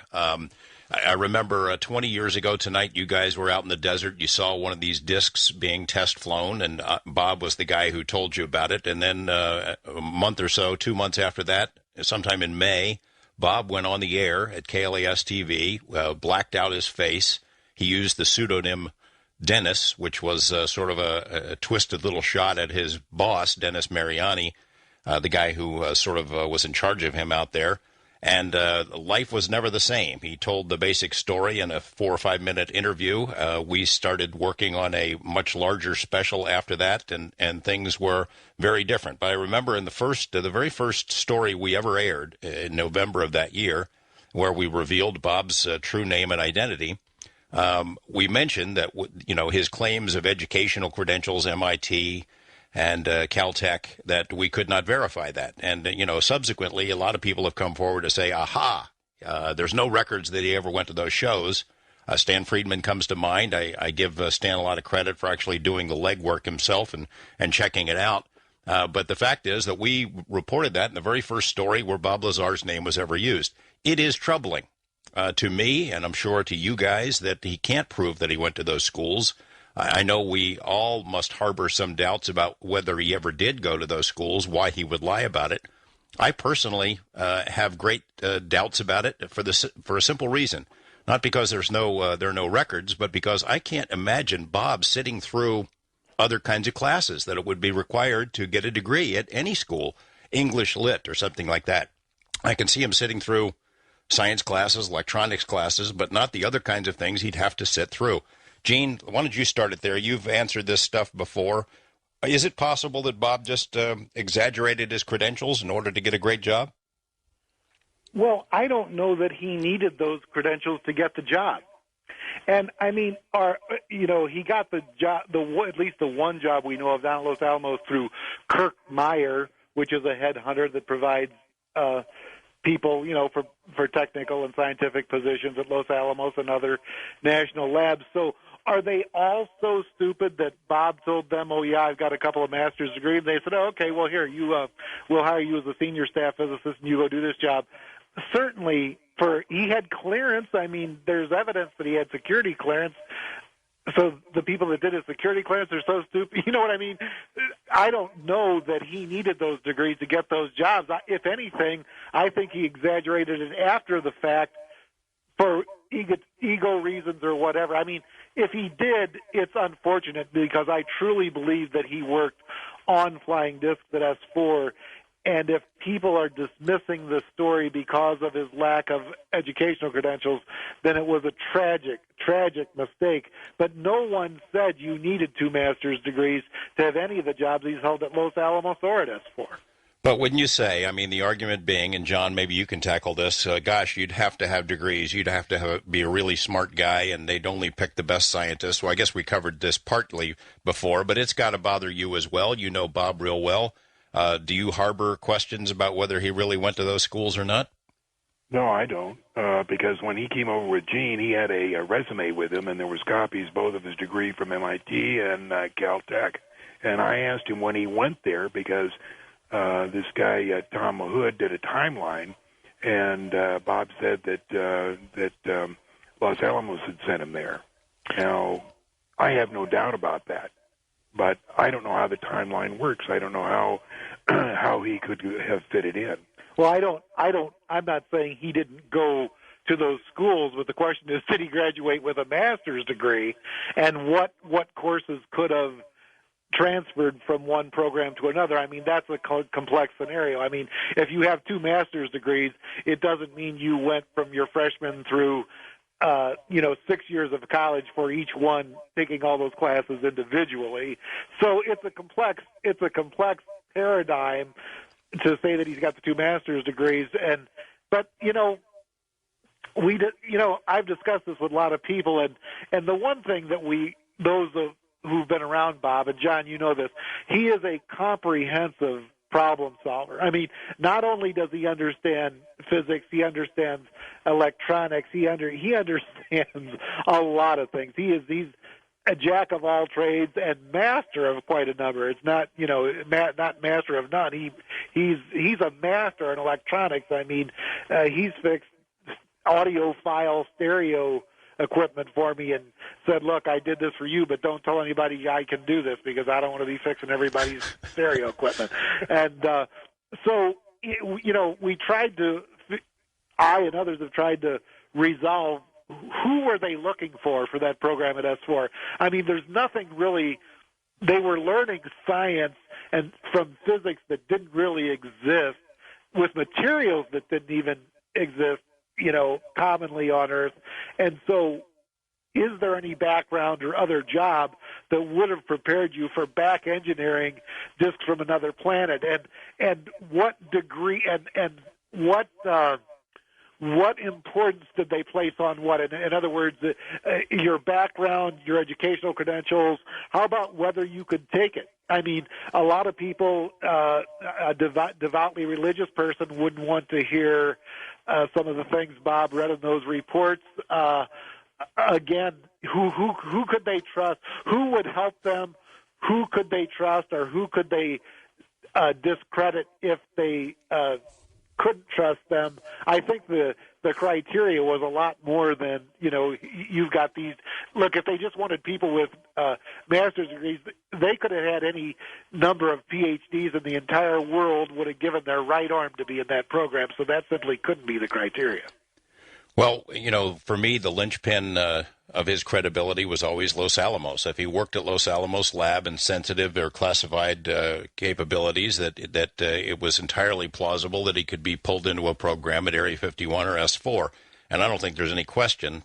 In fact, there's no question in my mind that he really was at Los Alamos. Right. I remember the time that he took us there on a weekend, and we went in. And he waved videotape of that tour, and he went any place he wanted, right? Yeah, he waved at the guard. He took us in. It was like a rabbit going through its own burrow, zipping through these buildings and stuff. He knew his way around, waved at people. We brought a video camera in, as you mentioned, John, and nobody stopped us. We took video of that, and it was pretty clear he knew his way around the place. He was in the phone book, but still, that's not enough. I mean, people, well, that doesn't prove he worked at S4. If he was at S4, it doesn't prove he worked on saucers. It's part of the reason why Bob doesn't really like to talk about this stuff anymore, because there's always going to be another round of questions. Is this not true of anyone? If someone worked on a terrestrial program, I mean, are they allowed to take home evidence? And if they worked there, did they work on that craft? Does that craft exist? I mean, forget Bob Lazar. Can some man who's working out in central Nevada on whatever our newest spy plane is right now, is he allowed to prove that he's working on that? And how does he do that? Let's talk about element 115. This is the magical element that Bob said was used to power these flying saucers. John, give me your take on 115. Give me your take on 115. I know that there's a story that Bob stole some from S4 and brought it home, which is an incorrect assumption on the part of a lot of people. But you got to see this stuff and what it could do in a fairly interesting experiment involving a cloud chamber, right? Yeah, we took a regular bell jar and some dry ice, and we put the element 115. It was in the little. We didn't steal it. Somebody gave it to him from Los Alamos, and we put out the story that he stole it, so we wouldn't implicate the guy that gave it to us from Los Alamos. John, wasn't that code name like LA 1000 or something like that? Yeah, something like that. Anyway, put the 115 on the dry ice, and then we hung the Coleman lantern mantle, which has thorium in it, and the gist of the experiment, the reason we did that was to see the attractive properties of 115. Could it deflect the alpha particles being emitted from the thorium emitter? And it did. We videotaped it, and the cloud chamber. The dry ice made the clouds so that we could see the particles in what direction they're going. And, of course, they're going straight out at 1 million miles an hour, and there's nothing that should deflect them. But, in fact, the particles, at least one of them, was deflected, and we caught that on videotape. Now, the question is, where's the videotape? Now, I know that Bob has a copy, and you had a copy, and it's like many things in this stuff. They just seem to disappear. All the really hard evidence disappears. Well, I've got it somewhere. I just don't know where it is in this big pile of stuff. Was the 115 still inside of that clamshell holder during this experiment? The little lead thing that Bob made? Yeah. Well, he took it out of there. No, there was a clamshell that it actually came in because it had to be kept under neutron bombardment when it was at rest. I mean, it wasn't just a little thing that Bob made. Remember there was a lead container that Bob kept the 115. I don't know about the clamshell thing, but there was a clamshell thing with whatever neutron emitter on the inside of it. I don't know. I'm not a scientist. I don't know what I'm talking about, but I know the 115 had to be kept under neutron bombardment at rest for whatever reason, and there was a casing that it came in. I mean, I don't know that that's the same one you're talking about. I didn't see the casing. Okay. I just saw the little arrowhead shape that put on the dry ice, and there was me, Joe Vaninetti, and Bob, and I think Jim Taliani was there. Gene, did you ever see 115 out of the case? No, not out of the case. I saw the case, though.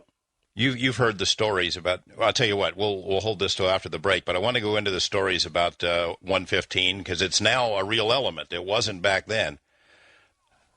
It came out of the sky, an appropriate song for this time period. We'll be back with more of Gene Huff and John Lear, and maybe a call from Bob Lazar. We still have our fingers crossed. I'm George Knapp. This is Coast to Coast AM. We're talking with John Lear and Gene Huff about the early days of the Area 51 story, how it all came about. In particular, one of the linchpins of the story is this mysterious, magical element called 115. At the time Bob Lazar first mentioned it to me, I was no scientist, but I was smart enough to know that the periodic table didn't go that high. There was no such thing.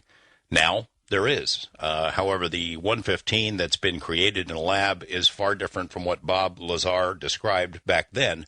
When we come back, we'll pick up the conversation there about what they saw with the 115, and we might even get into where that piece of stuff is now. Stay with us for more Coast to Coast AM. Welcome back to Coast. My name is George Knapp. We're talking with John Lear and Gene Huff about the Area 51 story, the Bob Lazar story, and a key factor in that story is the information about something called Element 115. As I mentioned before that break, I had first been told about it and said, well, it doesn't exist, Bob. And he comes back and says, well, it's theorized that there is an island of stability, that something like this could exist. And of course, now it has been created in a lab, but it only lasted for a couple of seconds. Gene, how do you reconcile Bob's version of what 115 is like, stable, 500 pounds of this stuff, with the reality of what scientists have found? Well, not that I'm much of a judge. I mean, from a layman's point of view. First of all, remember, 500 pounds isn't a room full. This is an element heavier than lead, so 500 pounds isn't isn't as much as one would surmise. And all I know about it is it had to be. It wasn't just 115. I believe it was an isotope of 115, and I remember it had to be kept under neutron bombardment at rest because it would be inside this reactor in the disk. It would be they'd actually bombard it with I think a proton, wasn't it, John, that was sent down a tuned tube to actually plug into the nucleus of the 115, which would then bump it up to 116. Yeah, make it 116, and then it would fission off some particles, some of which were antimatter, and this antimatter would be reacted with matter, and then the heat from that reaction would be converted to electricity, and this is how the disk was powered. So that's the basic story of 115. And in even back then in Van Nostrand's Scientific Encyclopedia, I think it was the Lab for Heavy Ion Research or something like that at Darmstadt, Germany, had done some research, and they were sneaking up on 115 but hadn't created it. And since then, they have created some 115 in a lab, but if you actually examine how they do some of these experiments, I mean, they'll bombard this and bombard that and move particles at a significant percentage of the speed of light, and then use this filter or that filter, and so it had to exist and then exist for X amount of seconds or fractions of seconds, and then it decays. So no one's had enough of it, a quantity of it, that they could actually study it and do anything with it, even though they have not only found that it does exist, it's not just a theory, there is an island of stability there, but what they found is that it decays rapidly. But again, the 115 Bob worked with wasn't just 115 like hydrogen is hydrogen. It was an isotope, and there were special properties involved with it, including how you had to keep it when it wasn't in action. I remember during that tumultuous period when Bob thought maybe his life was in danger, going to his house one night, and he had the 115 in that lead casing, sort of with a bullseye on it in front of his particle accelerator. Right. So what was he doing there? Well, I guess the threat was that he would accelerate particles down and plug in a proton into the one of the. I don't know if he would have been able to achieve the speed or the power to do that, but I doubt that somebody at the OFI would know whether he had that capability or not. And I guess it was a threat to cause an antimatter reaction explosion. Meaning if they were going to take him out, he was going to take them out. Everybody was going at the same time, right? John, you buy the story on 115 based on what you saw with that cloud chamber experiment. Yeah, and the fact is the 115 was stable. There is an island of stability up there, but 116 is not. And what they were doing is bumping the 115 up to 116 by injecting protons into it. And what it would do is when it got to 116, it would immediately decay. And what would happen is during the decay, it would throw off antimatter, which was mixed with matter to create heat, to create power for the ship. And the other was they could access the gravity A wave. And the gravity A wave they used to access and amplify it to pull space towards them to go hundreds of light years, in a very short second. But naturally occurring element 115 cannot be found anywhere near us. It can only be found in a solar system much larger, is the way Bob explained it. The two main factors which determine the residual matter that remain after the creation of a solar system is the amount of electromagnetic energy and the amount of mass present at the time of the creation of that solar system.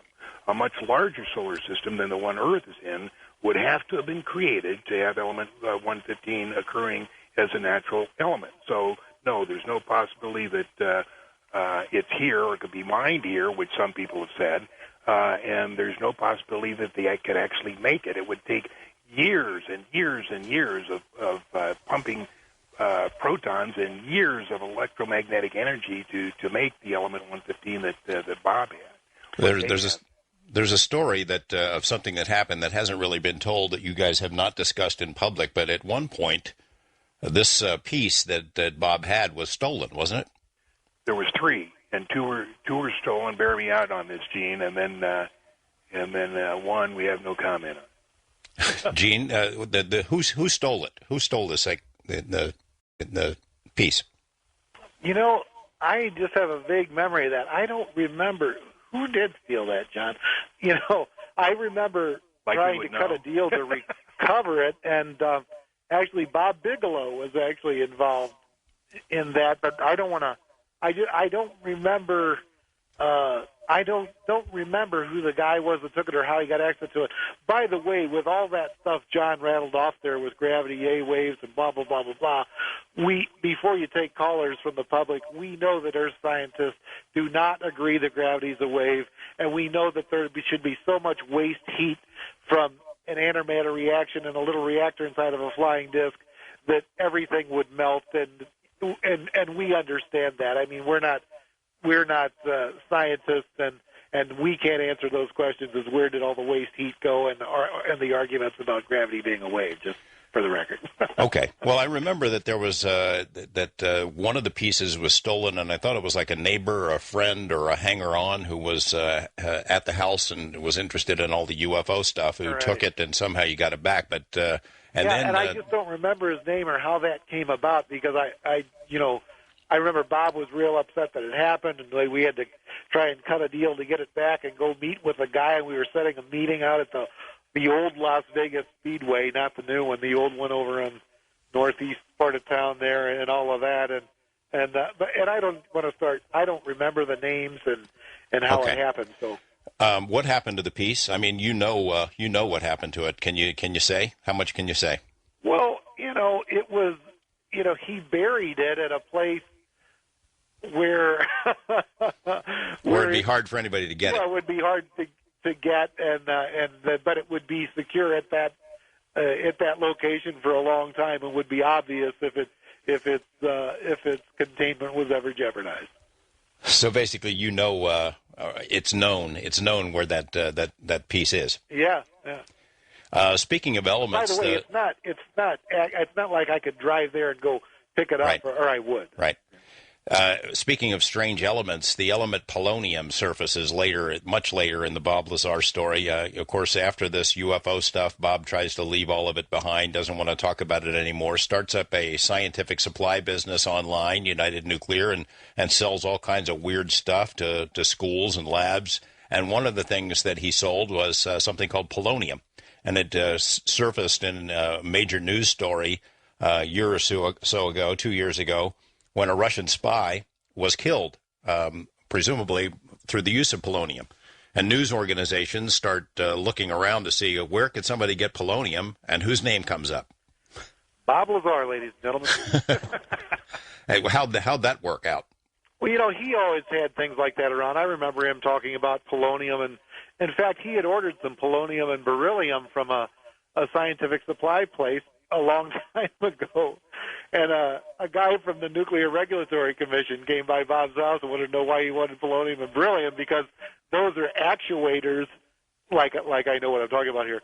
They're actuators in the nuclear explosion. In an atomic bomb, polonium and beryllium are actuators of some sort. So when he ordered some and tried to buy some back then, the NRC sent a guy by his house who really knew what he was talking about, and Bob couldn't talk his way out of it because the guy said, well, for what you need, you can use these other things. You don't need polonium and beryllium, because Bob had a pseudo-purpose other than whatever he wanted it for. And so then when he opened up his own scientific supply place, he found a supplier of it. But we're talking about, it's just so they can use it to detect it with Geiger counters. I mean, you could fit the amount he's selling would fit on the head of a pin, so it's not a quantity of it.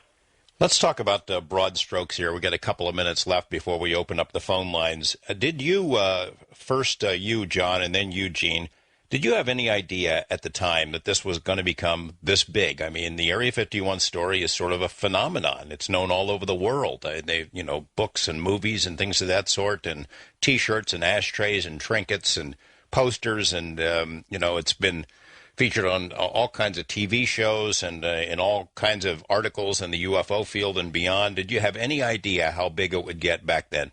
Well, first of all, you said a couple months after he did the thing in Silhouette. I think it was the week after, because we did that on the record, and you said the phone was ringing off the hook, and it was the next day that you had Bob do the Silhouette interview, and then the day after that you came up here with Bob Stoldow and interviewed Bob to find out what his credibility was.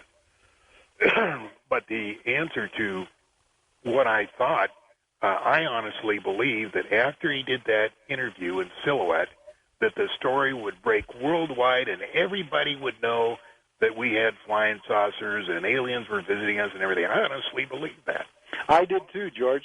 I thought we were seeing a change in the world. In fact, I would tell Bob, before it ever went public, I'd say, boy, this would make a great screenplay.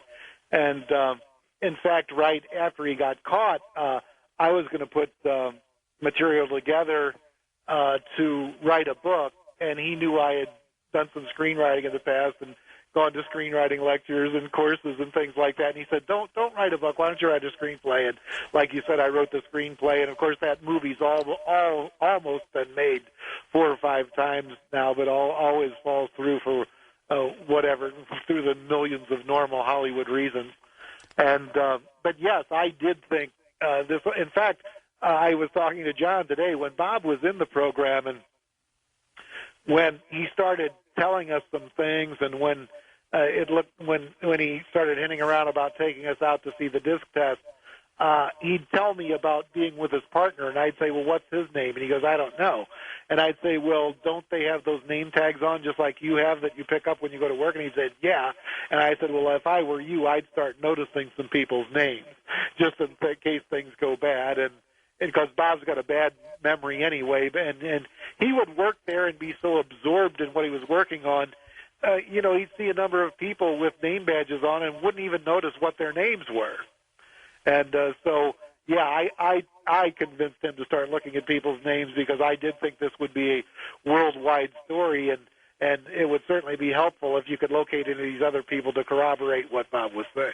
I guess you weren't thinking about the marketing potential immediately. I mean, you thought about a screenplay, but good gosh, this thing has become a cottage industry. It's gone in so many different directions, and and all over the world. In fact, John and I just said today that there's nobody on this planet that has made less money from ufology than me and John Lear. Everybody in the world has sold videos and books and everything in the world. We haven't made a cent. And you were there in the beginning. Right. Well, how has it changed your lives? John, you pretty much believed that this stuff was possible, and so there was no fundamental shift in your belief system, but it's had to have had an effect on your life personally, economically. Yeah, it really was. And, at that time I was working for American Transair, and of course, everybody, or, most of the people know that in July of 89, which is a month or two, or a couple months after this happened, they called me in and they said, John, you don't really believe this stuff, do you? I said, well, as a matter of fact, I do. And they said, well, we can't have a captain flying an L-1011 with passengers who believes in flying saucers, and that was it for me. They fired me, and it was probably a good thing that happened because I went to work for the cargo airlines there in Detroit and had a lot of fun, met a great bunch of guys, and really had a career kind of change. Instead of flying, passengers and have to worry about them, I was flying cargo boxes. And, it's all night flying, and it was just worked out great for me because I'd rather fly at night and sleep all day long. And, Gene, for you, you mentioned that this isn't the kind of thing that you cashed in on in any way, but it has had to have a profound effect on how you see the world around you, hasn't it? It did. I actually started reading everything I could get my hands on.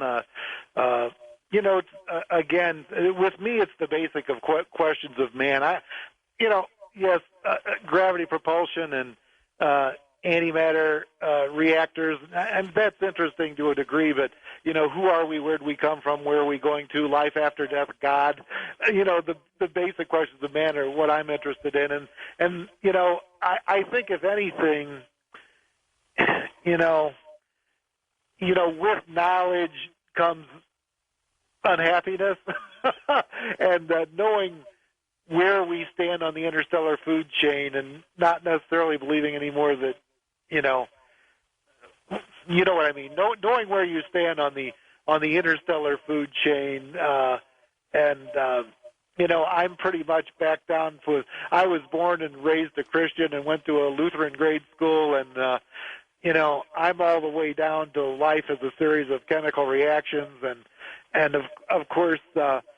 The one thing that I think I gained out of it is that I truly believe, I don't believe in, creation, as opposed to evolution.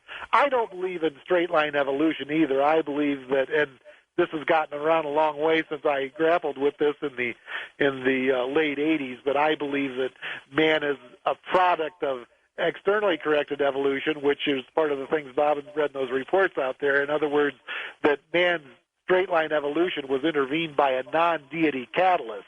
And so, I don't think that when the dinosaurs were here, we were some little rodent hiding in the bushes and we ended up being the human beings we are. I think our evolution has been intervened by at least, who knows how many times, but certainly by someone from elsewhere. And I think ufology, I think UFOs and aliens, which may look like us or may not look like us, are the basis for many of the God, Lord, and angel stories from the Old Testament. And if you read Zechariah Sitchin's Earth Chronicles and look at the Sumerian writings and all of that information, I think you start to get a handle on how all of the religions and things that really govern this planet, and in some instances ruin this planet, where they came from and how things got to be the way they are. So I guess that's a plus. I don't know. John, anything to elaborate on that? Well, I got a little bit farther than that. I really believe that the entire solar system is inhabited. All the planets are inhabited, including the Moon, Venus, Jupiter. They say that, 4 of the planets are gas giants. The only gas giant we have in this solar system is NASA and his son, Jim Obert. But NASA's the only gas giant? What's that? did you say NASA is the only gas giant? Yeah, NASA would be the only gas giant. Fellas, it's been interesting. We've still got some time to go. We're going to be opening up the phone lines with our listener questions, and I've got a few more of my own, and we might still hear from Bob. I don't know. Stick around, everyone, for more Coast to Coast AM. I'm George Knapp. Welcome back, everyone. My guests, John Lear, Gene Huff, talking about the origins of the Bob Lazar story, Area 51, flying saucers, all of that. I'm going to go to the phone lines in just a second. I do want to touch on one other thing. Gene, you were talking about how this has profoundly affected your view of life and universe and where we came from. There was something else that Bob Lazar said he read in some of the documents out at Groom Lake that is very disturbing. We didn't touch on it before, but it was tough to get out of him, as I recall. And I'm talking about this reference to a harvesting of souls. Do you remember what that was about? I don't think Bob read anything about a harvesting of souls. He read that man was the product of externally corrected evolution and that man as a species had been genetically altered 65 times. And, of course, we extrapolated that out and said, now, how do you genetically alter a species? Certainly breeding wouldn't do it, especially historically when transportation and communication weren't what they are now. So we actually concluded that airborne and waterborne viruses, especially retroviruses, just like AIDS is a retrovirus that goes in and destroys your immune system, if an advanced intelligence could, do genetic alterations and actually send airborne and waterborne retroviruses out to retrofit anything that has that water and air as a common denominator, could then be genetically altered. John, do you recall Bob reading? I mean, I know there's been a lot of info on the harvesting of souls, but did you recall Bob reading that at S4? I don't. No, what he read was that the aliens referred to us as containers. Right. And I was trying to get him to say, well, I think what we contain is souls. He says, no, it didn't say that. He said it could be, there's the right genetic information to be altered or whatever. Just let me say here that since Bob probably isn't going to call in, I'd like to tell our listening audience what I think that he would have said if he'd come on. Okay. He would have said, I don't know, I don't remember, I don't care, I don't recall. And any question that starts with, well, John Lear says, Bob would have said, everybody knows John Lear is a nutball. John Lear is crazy. But, yeah, on that note, I mean, we all know each other here in Las Vegas, and we have talked about many things that I don't know if they're able to be understood out of context to someone who doesn't know anything about the subject and happens to be listening. So we may have to come back another time and answer a lot more questions because the things we've said beg more questions. And I'd also like to say that Bob really was regretful that he was supposed to try and call in, but he was in transit over a 2,000-mile trip hauling 3 horses and 3 dogs and 3 cats and furniture in a 4-vehicle caravan, and it's not like this was, some ploy to get people to listen that Bob Lazar might call in. I'm certain we can get him to join us another night when he's not in the middle of a cross-country move. Oh, well put then. We're going to go to the phones, our international line. Greg in Ontario. Hi, Greg. How you doing? Pretty good. How are you? Okay. What's on your mind? First off, I just wanted to congratulate your guests on having the spine to express these kind of views, especially for people with a professional background like a pilot. Some people tend not to take these kind of things seriously. What I wanted to ask, though, was if you gentlemen believe that faster-than-light travel is possible, something along the lines of how it's depicted in Star Trek, for example. No doubt about it. How is it depicted in Star Trek? Well, in Star Trek, it's depicted as just an engineering exercise, and we don't have the engineering expertise yet.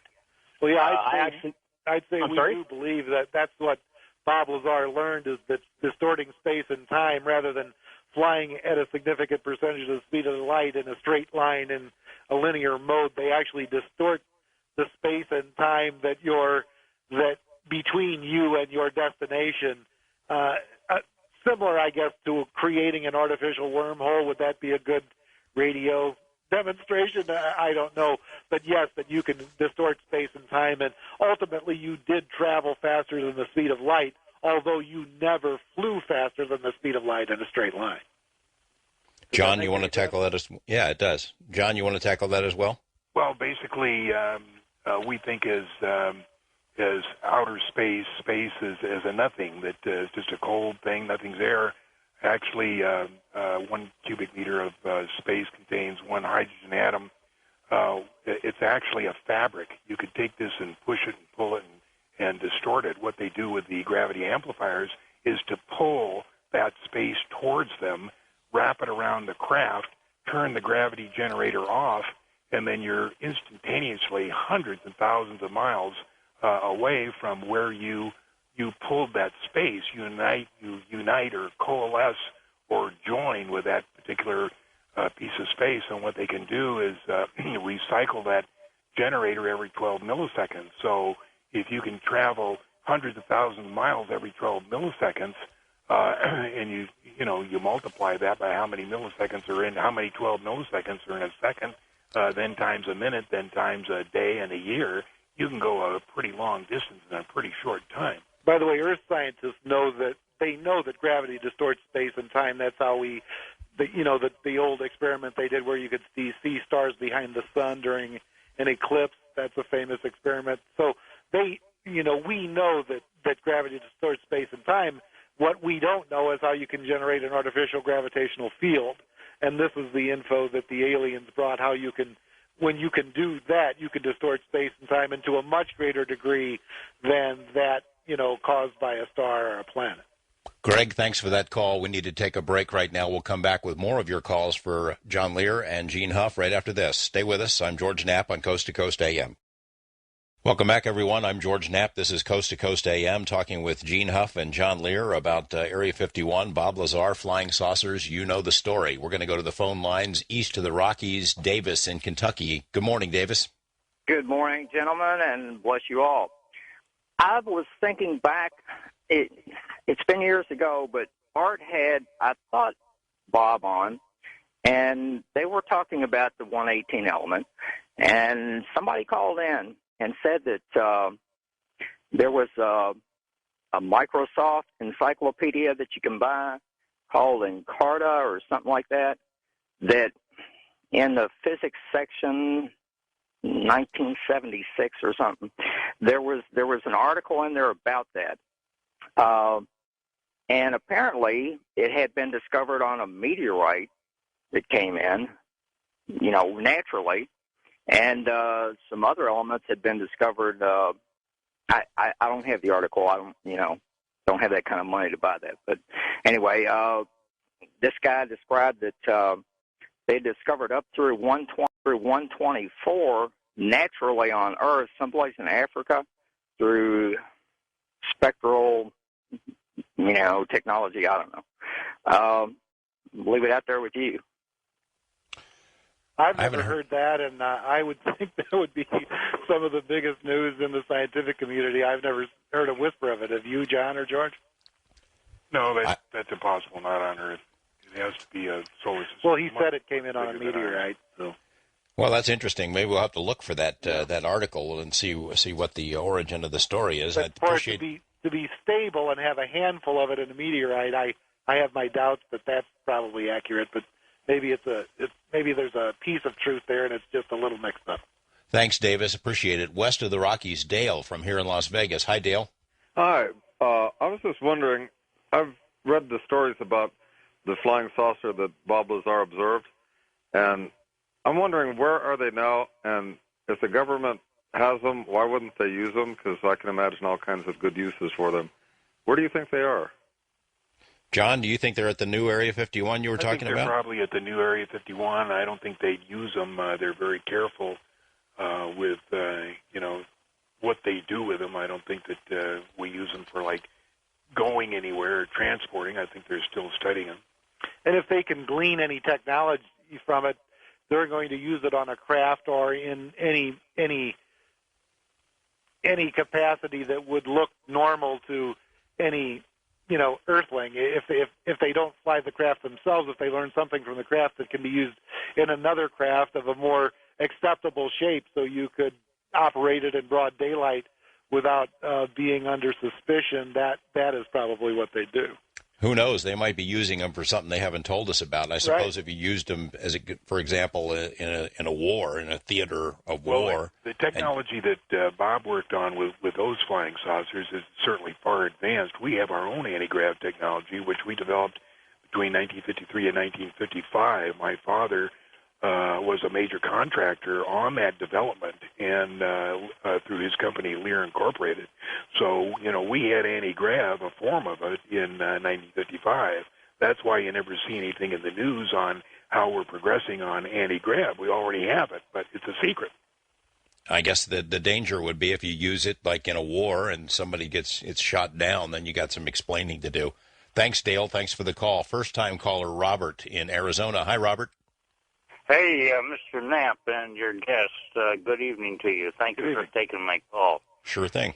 In 2004, when Bob Lazar was on Coast to Coast Radio with Art Bell, the night he talked about Element 115, he mentioned at the last of the hour of the interview, and before they went on the news break, and nobody ever did a follow-up on this, but he said that when Element 115 was, before it was fired up in the reactor, he said that a gas was introduced into the reactor. In the next hour when calls were taken, nobody ever asked what that gas was.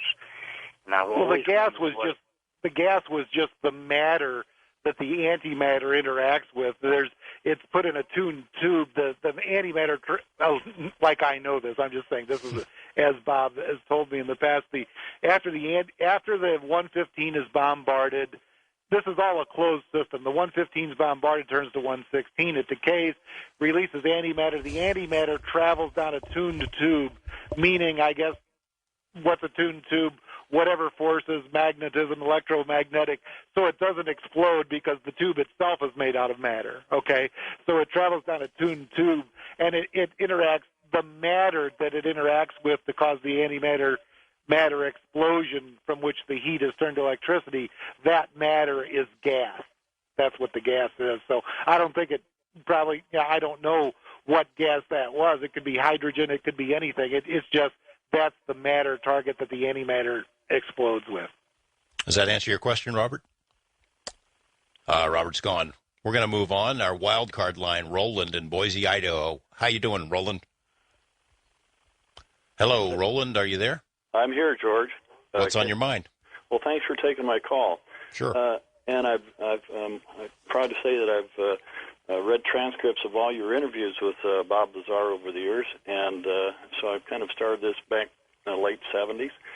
And basically, I'm calling to defend his position, Lazar's position, that he's a tech head guy, not a politician. So he knows his tech. One of the things that I wanted to bring up was that if there's standalone energy production, like Bob indicates with the technology, what would that do to the world of economics today?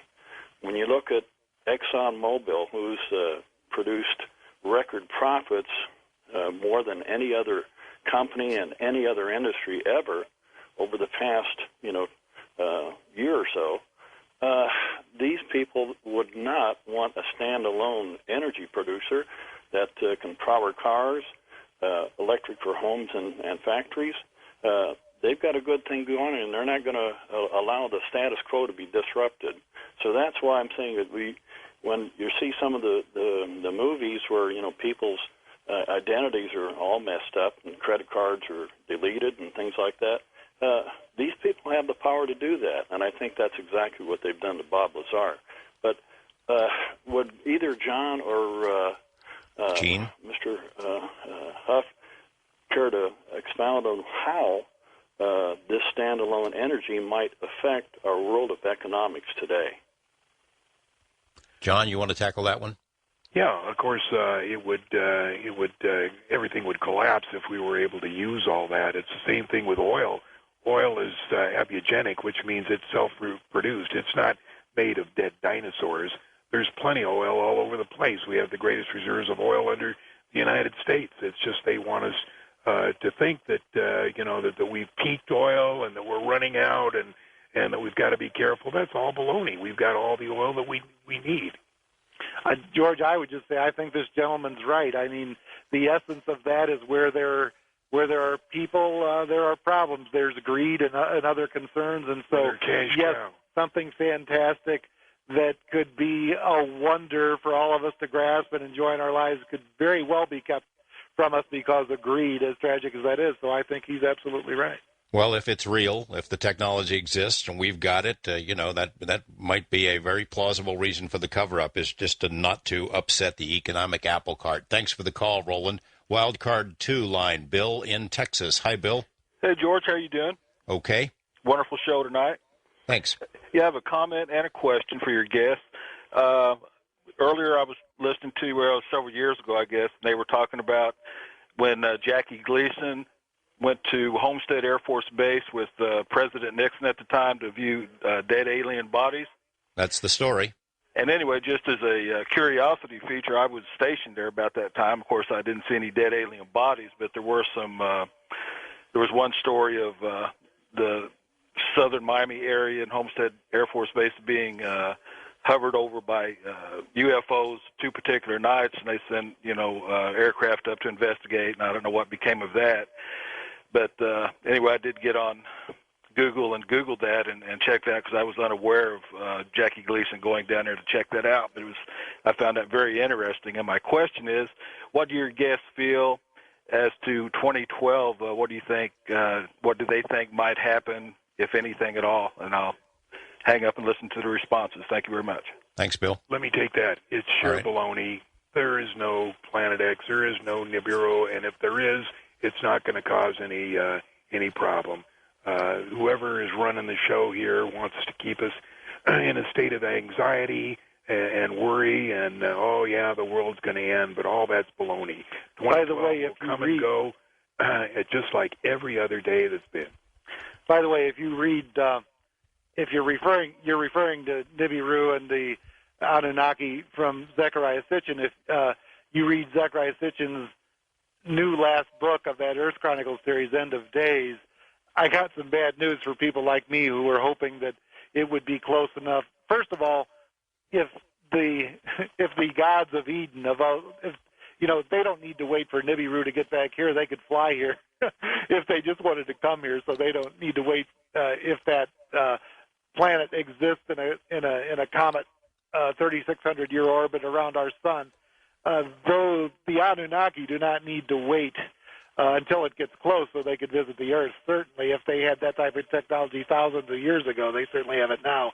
And secondly, the way Sitchin has that orbit figured is it's not going to be in the same proximity to the Earth as it was, 2,000 years ago till like the year 2900. So in 2012, if you're basing that on the Zecharia Sitchin calendar, absolutely nothing is going to happen. I remember vaguely something about a Project Looking Glass that Bob had talked about and read something about it in these documents, some sort of a machine where you could peek into the future. See back in time? Could you see forward? That one was just about seeing back in time. There was just another. There were other projects going on. He was in Project Galileo. That was the project, or what it was called then, with the back engineering of the disk. There was another one with a beam weapon, I think with a gravity lens, if I remember right, called Project Sidekick. And then the other one was Project Looking Glass, which was a method of seeing back in time. And again, we think of seeing back in time as going back and seeing who shot JFK. Right. But seeing back in time for scientists, just being able to see back 2 or 3 seconds could make a big difference. So. All right. Stay with us. More of your questions for Gene Huff and John Lear on Coast to Coast AM. I'm George Knapp. Stick around, everyone. Hey, welcome back, everyone. We're having a conversation with Gene Huff and John Lear about the events of 20 years ago, how this whole Area 51 story got started, getting some interesting personal insight into what it was like to live through those times and some details on things that happened back then that maybe you hadn't heard about before, even though the general story is very familiar. We'll come back and take as many of your calls as we can fit in the home stretch of this show. Stay with us for more Coast to Coast AM. Welcome back. I'm George Knapp. This is Coast to Coast AM. We are in the home stretch with our guests, Gene Huff and John Lear. We'll get as many of your questions in as we can. We're going to Allentown, Pennsylvania, and Ed is standing by on our wild card line. Hi, Ed. Hi there, George. Good morning. Good morning to you. What's on your mind? First of all, I would like to thank you, the three of you, for all the work you've done. And in this topic, you brought it to reality, to this earth, and you saved Bob Lazar's life, practically. And I think that the world should be indebted to you, all three of you, in that sense. You a lot for it also, George. A line of levity, 20 years ago, I was watching Joan Rivers on a Tonight Show episode, and she made a UFO joke that I thought was hysterically funny, and I want to share it. Okay. She said, "You'll never see a UFO land on the Jewish front lawn." And the audience laughed, and she said, because they turn it over to see who manufactured it. Anyway, I have a question. It's compound. Is element 115 manufactured by any corporation? Is it regulated by the government? And I have another question also after that, if I may. Okay, Gene? I'm ready. His question is element 115 manufactured by the government or anybody else? I think the answer probably is, it's made and they tried to synthesize some of it in a lab. Yeah, if they're synthesizing it, it happens in labs, in government laboratories in Europe and the United States. They get their funding from governments. I'm not aware of any private endeavors, but they wouldn't necessarily call me and tell me they were working on it, so I don't know if it's done privately or not. I don't think anyone's created enough of it to be able to even study it, so I really don't have an answer. Yeah, I agree. It cannot be made. It's naturally occurring element, and it can only occur in large solar systems. Gene, wasn't there a time when one of these labs, these heavy ion labs that you referenced earlier, they were contacting Bob for information about 115, even though, he's a non-scientist and a phony and all that stuff in the view of a lot of people? Yeah, some scientists from Germany, they had about 100-page formula, literally 100 pages of a physics formula all about 115, and it was gibberish to me. I was lost. I joked. I told Bob if I were him, I'd put times 0 equals 0 at the end of it. That's how complex it was. I'm sorry. Go ahead. And but anyway, there are people. There are people who firmly believe there's an island of stability, and certainly with isotopes that there will be that heavy stable elements do occur elsewhere. It's just like John said before, the amount of energy, the cost to synthesize it would exhaust the planet. I mean, it'll never be synthesized in any quantity. What was the second question? Is that caller still there? Guess not. West of the Rockies, Jeff in California. Hi, Jeff. Calling from Albion, California, and listening on KKOH 780 AM, home of Ross Mitchell out of Reno, Nevada. And, John, I'm curious as to how you came up with the infamous John Lear test and how much of that Bob Lazar was attributable to that. And also, what was your opinion of Art Bell's response to that in regards to whether he would reveal that as a public official on the veracity of those issues brought up in that John Lear test? Well, actually, it's just something I wrote up based on information I had. What I'm going to have to do is write Disclosure Test 2.0 to bring it up to date with things I have learned since then. What's the John Lear test, John? I don't even know. That was a disclosure test that I gave to Art Bell several years ago, and it's all over the net. It's based on what I thought was going on, and a lot of it was true, but a lot of it was not. And like I say, I've got to write the Disclosure 2.0, which I haven't gotten around to yet. All right. Well, look forward to reading that then. Thanks for the call. We're going to go to our first-time caller line, Thomas in Michigan. Good morning, Thomas. Good morning, gentlemen. Gene, you were asking about connection with God.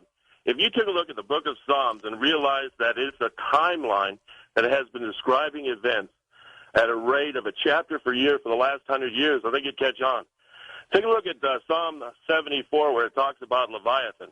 It was in that year that we raised the Russian K-129 diesel submarine, which sank in 1968. That thing is the Leviathan. And you take a look at Psalm 68, the chariots of God. He's talking about vehicles coming back here to basically stop a war. Those were the year we sank that submarine.